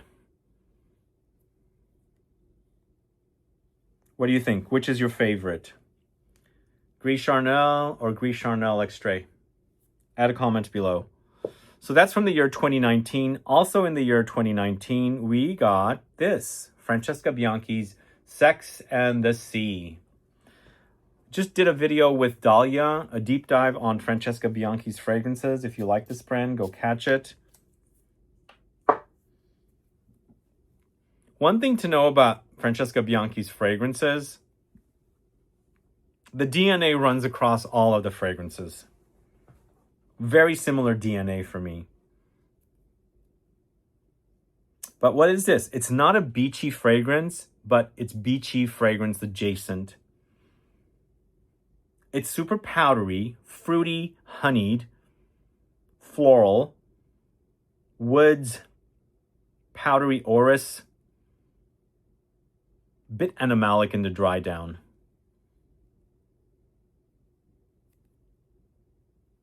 I think it's definitely one of the more popular from the house.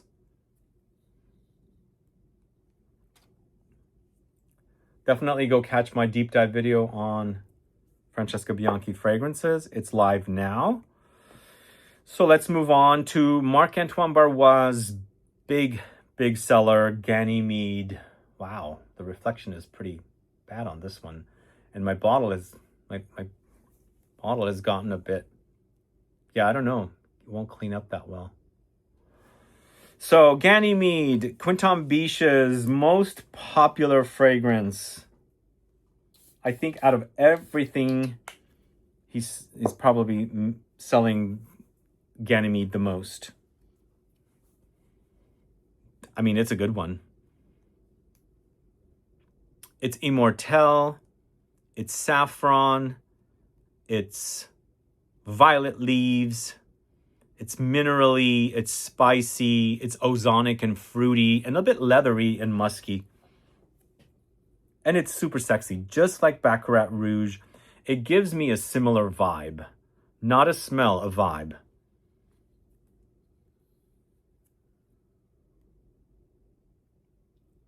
Leather, violet leaves, where was that done before? Fahrenheit, it doesn't smell like it. Violet leaves and green, it's been done quite a bit. But the way that Quinton did it here is super addicting. I love it. Ganymede. But lately I've been hearing a lot of hate for Quinton Biche. Let me know what you guys like about Quinton Biche, what you hate about Quinton Biche. Add a comment below. Let's move on to Nishane's Ani, Cécile Zarokian creation, and I think it's her best creation. It's so good. So good. I mean, what you first smell are lemons, cardamom, and ginger. And those three smell so wonderful together. But then you've got the vanilla, the sandalwood coming in, warming up, giving it depth, smelling like a complete gorgeous vanilla fragrance that is different than other vanilla. So it's not super syrupy, but it is a bit oily, I think. But this is not like Spirituous Double Vanille. It's not like, I don't know, I'm forgetting the names of vanilla fragrances. It's not like Vanilla Mudslide. It's not like Tobacco Vanille. It's not like Black Tie. It's so unique. The combo is just awesome. Ani. Nishane's Ani. Let me know if you're a fan of that one. All right. We've got a polarizing fragrance here. I got to talk about this brand. It's a sister house to Nasomato. Orto Parisi's Megamare. I got to talk about this. This is so hyped. So hyped. But it's not one of my favorite fragrances. In fact, it's super duper marine. Somebody needs to make a fragrance called Super Duper Marine. Oh, whoa. I almost featured Seminalis here, but I thought that was just a bit too out there. Even though we spoke about Secretions Magnifique. So, the amber woods are so strong in this. Extremely strong. And then it's so surrounded with so much overdose of like marine and calone and algae and fish. Do you guys like the amber woods in a lot of the later fragrances from this house? Like the new one, Resvilium, has the same base notes of amber woods here. It smells just like it. And up top, you've got the idea of cannabis and grapefruit and things like that. But see, it's also, I'm shooting this at a time when it's not hot. I mean, at first blast, I got a lot of the marine notes with the amber woods. It's not as strong right now. So I think in the heat, warmth is when the marine and fish pop out. But People love this fragrance. It's very, very hyped.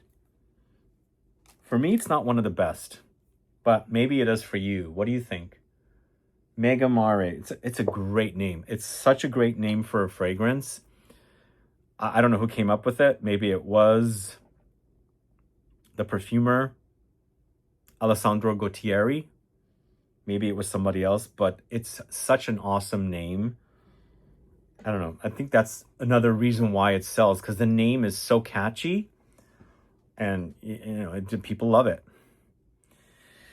Anyway, by the way, he was here. Alessandro Gottieri was here about 2 years ago. Well, a year and a half ago. We rode on a Waymo here, and it was a pretty interesting Waymo ride. All right, let's move on to Zoologist perfumes. Now, I wanted to feature Bat. I do have Bat, but not the original Bat. I have the second version of Bat. I'm dying to get my hands on an original version of Bat. I can't find it anywhere. Yes, I know it comes as a fragrance from the perfumer behind it called Night Flyer, but I want the bottle and it's to say Bat, but I don't have it. So I went with B because the brand Zoologist perfumes needs to be here on this list as they are super niche, indie niche. They need to be part of the niche revolution. So I'm featuring here my favorite.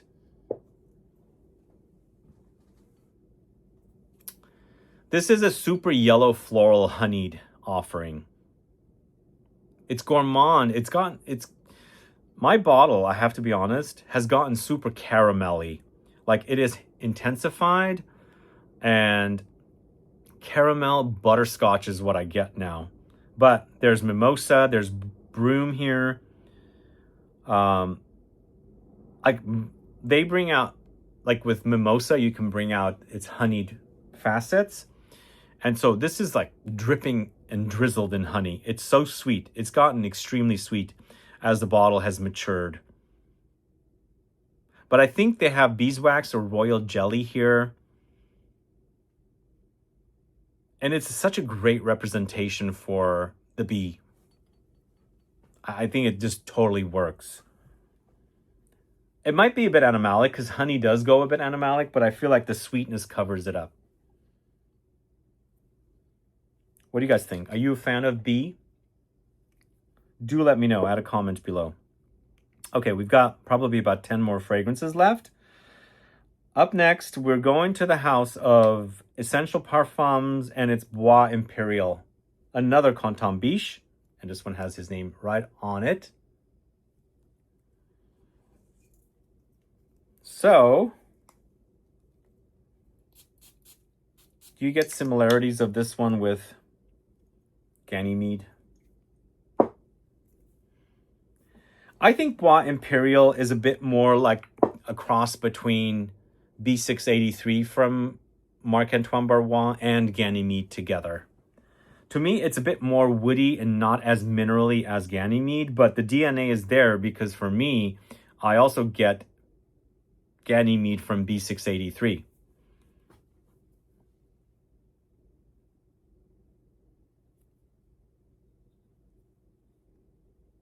But it's great. Super spicy, woody, and you've got Canton Biche's signature touch here, all over it. It's got his name all over it. I discovered the brand, I think around 2018, and they've become pretty big, I think. They're now starting to do extracts, of course. Will they do Bois Imperial? Oh, they already did Bois Imperial. In fact, it's in our Scent Club kit. What am I saying? I mean, that's the more popular fragrance from the house, so it's a given that they're going to go with the most popular. But their latest ones were the Musk and Nice Bergamot. So those are the two later ones. I haven't got my hands on those yet. But as soon as I do, I will do a video on the 3 extracts from the house. But let me know if you're a fan of Bois Imperial. I have to be honest, I prefer Ganymede over Bois Imperial, but I think Bois Imperial is the most popular from the house. I find I find Ganymede to be much sexier than Bois Imperial, but then that's just me. You might find Bois Imperial to be sexy as well. But do let me know. Do add a comment and let us know what you think. All right, we are moving on to the House of Maison Crivelli. And I'm not going to cover the extract here. I'm going to go with the very first fragrance that I think was hyped from this house. And I kind of helped it along because I absolutely loved it. I haven't talked about it much lately, but I'm talking about Iris Malicon. This is powdery, iris, green, and leathery. The brand's not focusing on their EDPs anymore. They've fully just dropped the EDPs. Whoa, I've got a sound in there. Well, they do say that the building I'm in is haunted, which is a bit creepy. During COVID, I came here every day. This is not where I live. This is just a studio that has the collection. But I think when the building moves, I hadn't closed the door, so it creaked a little bit. I think it just moved. I think natural earth movements and everything. But anyway, that freaked me out a little bit. But where was I? So we're talking about Iris Malicon. What do I like about this one? It's a super creamy iris, buttery, I should say, but also very powdery. Contrasted with that, you have the green galbanum. So green galbanum is an awesome note. If you guys are not familiar with galbanum, you got to watch the galbanum video I have on the channel. It's been from several years ago, but to get an understanding of the fragrances, you have that here, which really contrasts with the creamy, buttery, powdery iris that's in here. But the fragrance eventually turns to leather. It dries down to leather. It's a great combo, great smell. You know, it does remind me a little bit of either Irish leather from Memo Paris or Italian leather from Memo Paris. But I much prefer this because the iris is the star here. In those two fragrances, the leather is the star. This is so good. So damn good. Delicious, in fact. Iris Malicon. So maybe Maison Crivelli needs to launch an extract of this. What do you guys think? What's the latest from the brand? I can't remember now. I think it was the Saffron Secret. And then they had the Cuir Infra Rouge, which was exclusive to Selfridges, but now it's launched worldwide, I think. All right, up next, we're going to go to the House of Thomas de Monaco. We're going to talk about Raw Gold, and I've got the original.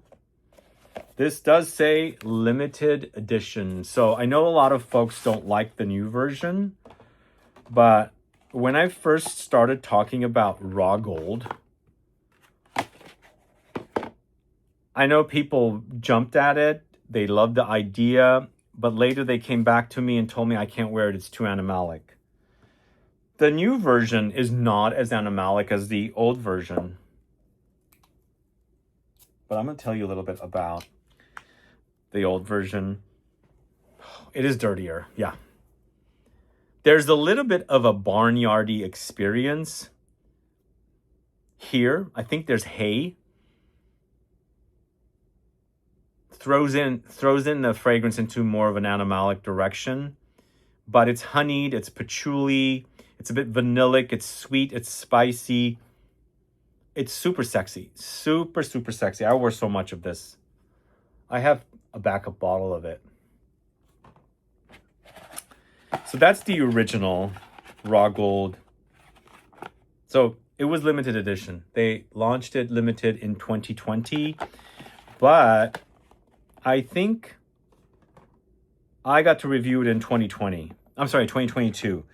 Because I think it got out there really slowly. But then it was redone as this fragrance here, Raw Gold. So I think they stripped away the animalic qualities of it.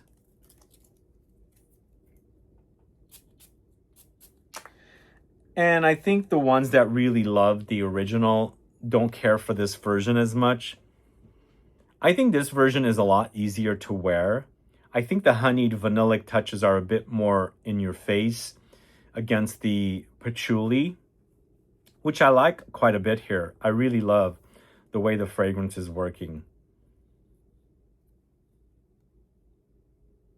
Yeah, both of them are great to me. But I can understand. Some people didn't care for the original because it was just too animalic on them. And the ones that like the animalic qualities of the original don't like the new one because they've stripped away the animalics. I mean, if there's a chance for you to get the original, get it. I don't even know if they're selling it because it was a limited edition offering. See, my bottle says 1238 of 1400. 1,238 of 1,400 bottles.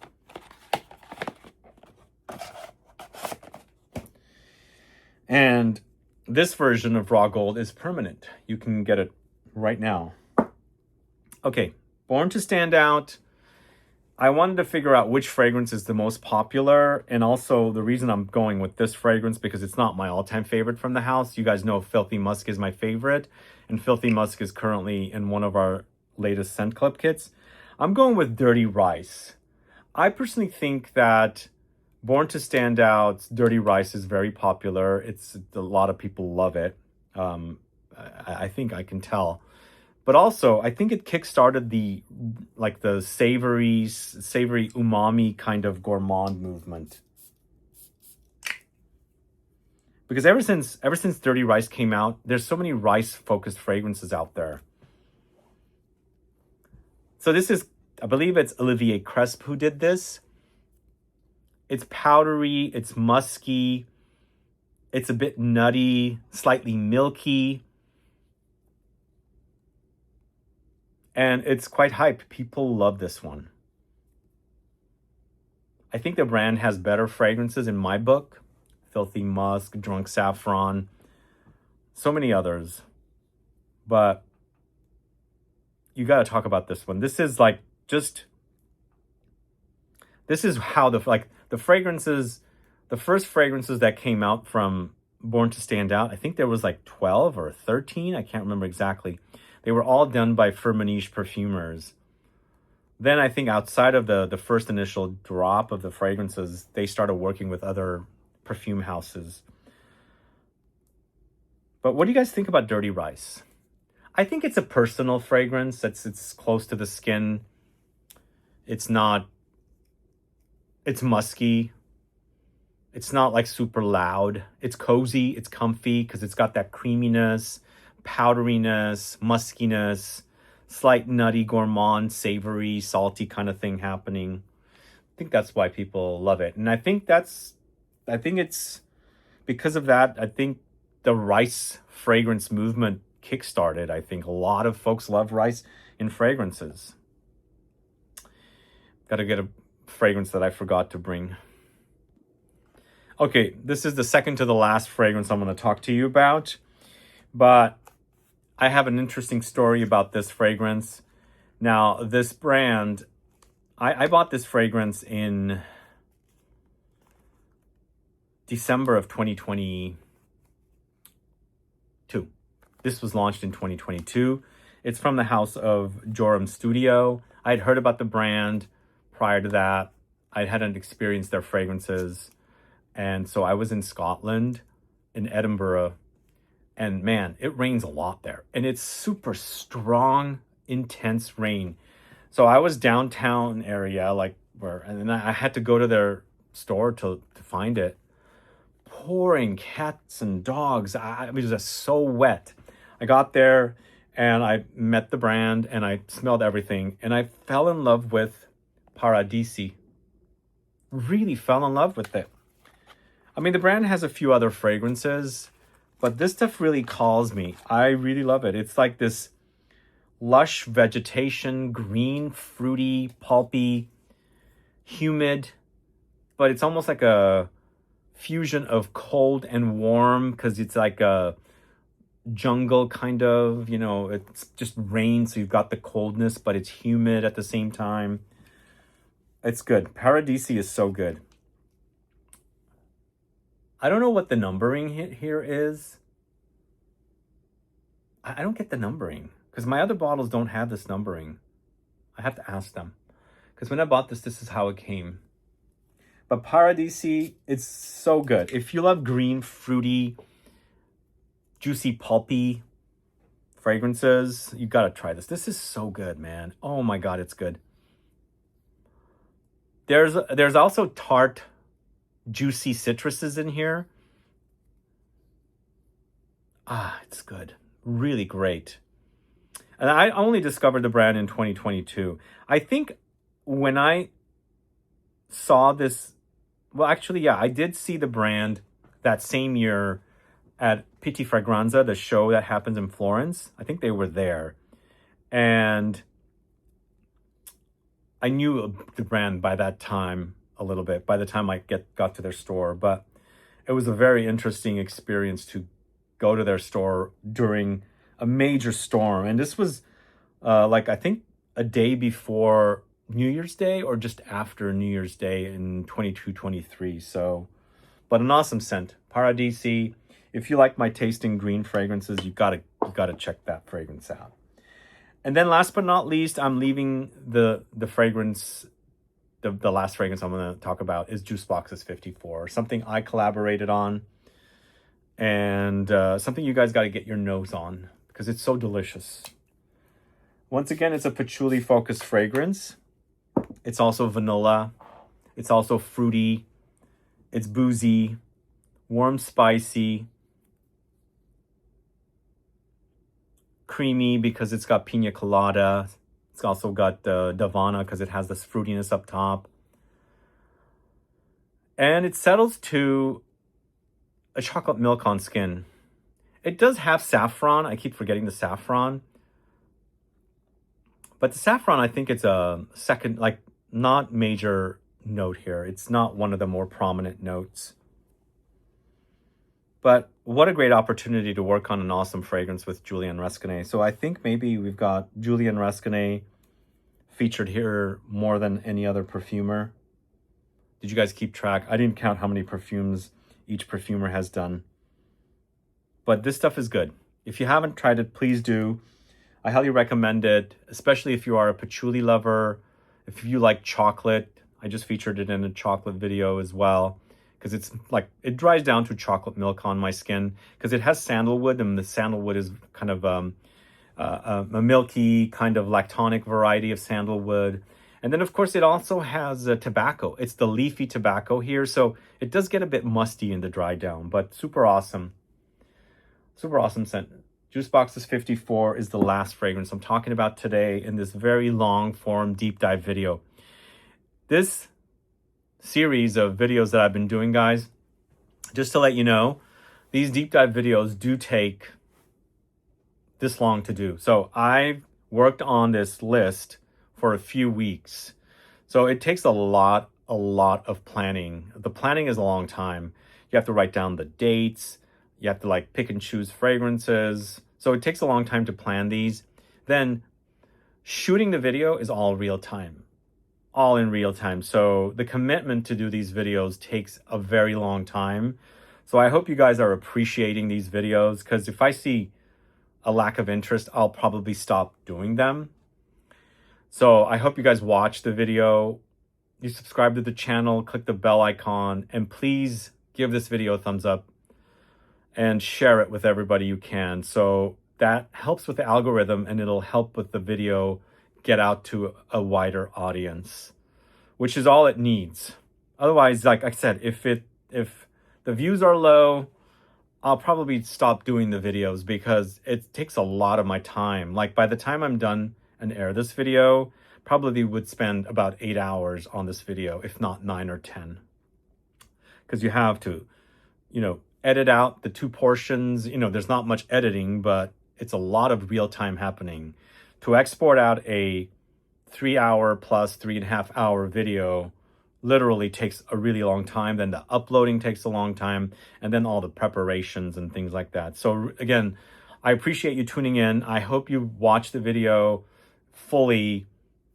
Subscribe to the channel if you haven't yet. Click the bell icon, and also give a thumbs up and share the video to as many people so that, again, it helps with the algorithm. And thanks so much for tuning in today. I appreciate you tuning in, and thank you so much for the support with watching these deep dive videos. If you haven't seen a lot of my deep dive videos, there is a playlist. It's linked in the info box, so you can click on it and watch these deep dive videos back to back.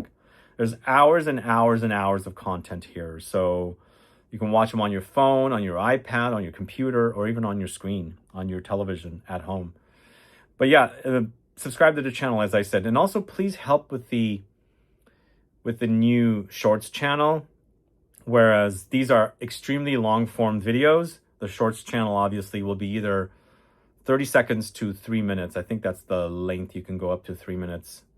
And I'll start posting shorts content there. I have that channel linked in the info box. But again, thanks so much for watching today's video. Stay tuned for more videos. Don't forget to take advantage of the new Scent Club kit. I have it linked in the info box. Here are the 3 fragrances. Once again, Liquor BPM, Le Bras de Morphe from Hellenist. Liquor BPM is L'Orchestre Parfum, by the way. Hellenist, Le Bras de Morphe, and Sarah Baker's Vava Vanilla. See you guys later. Bye-bye.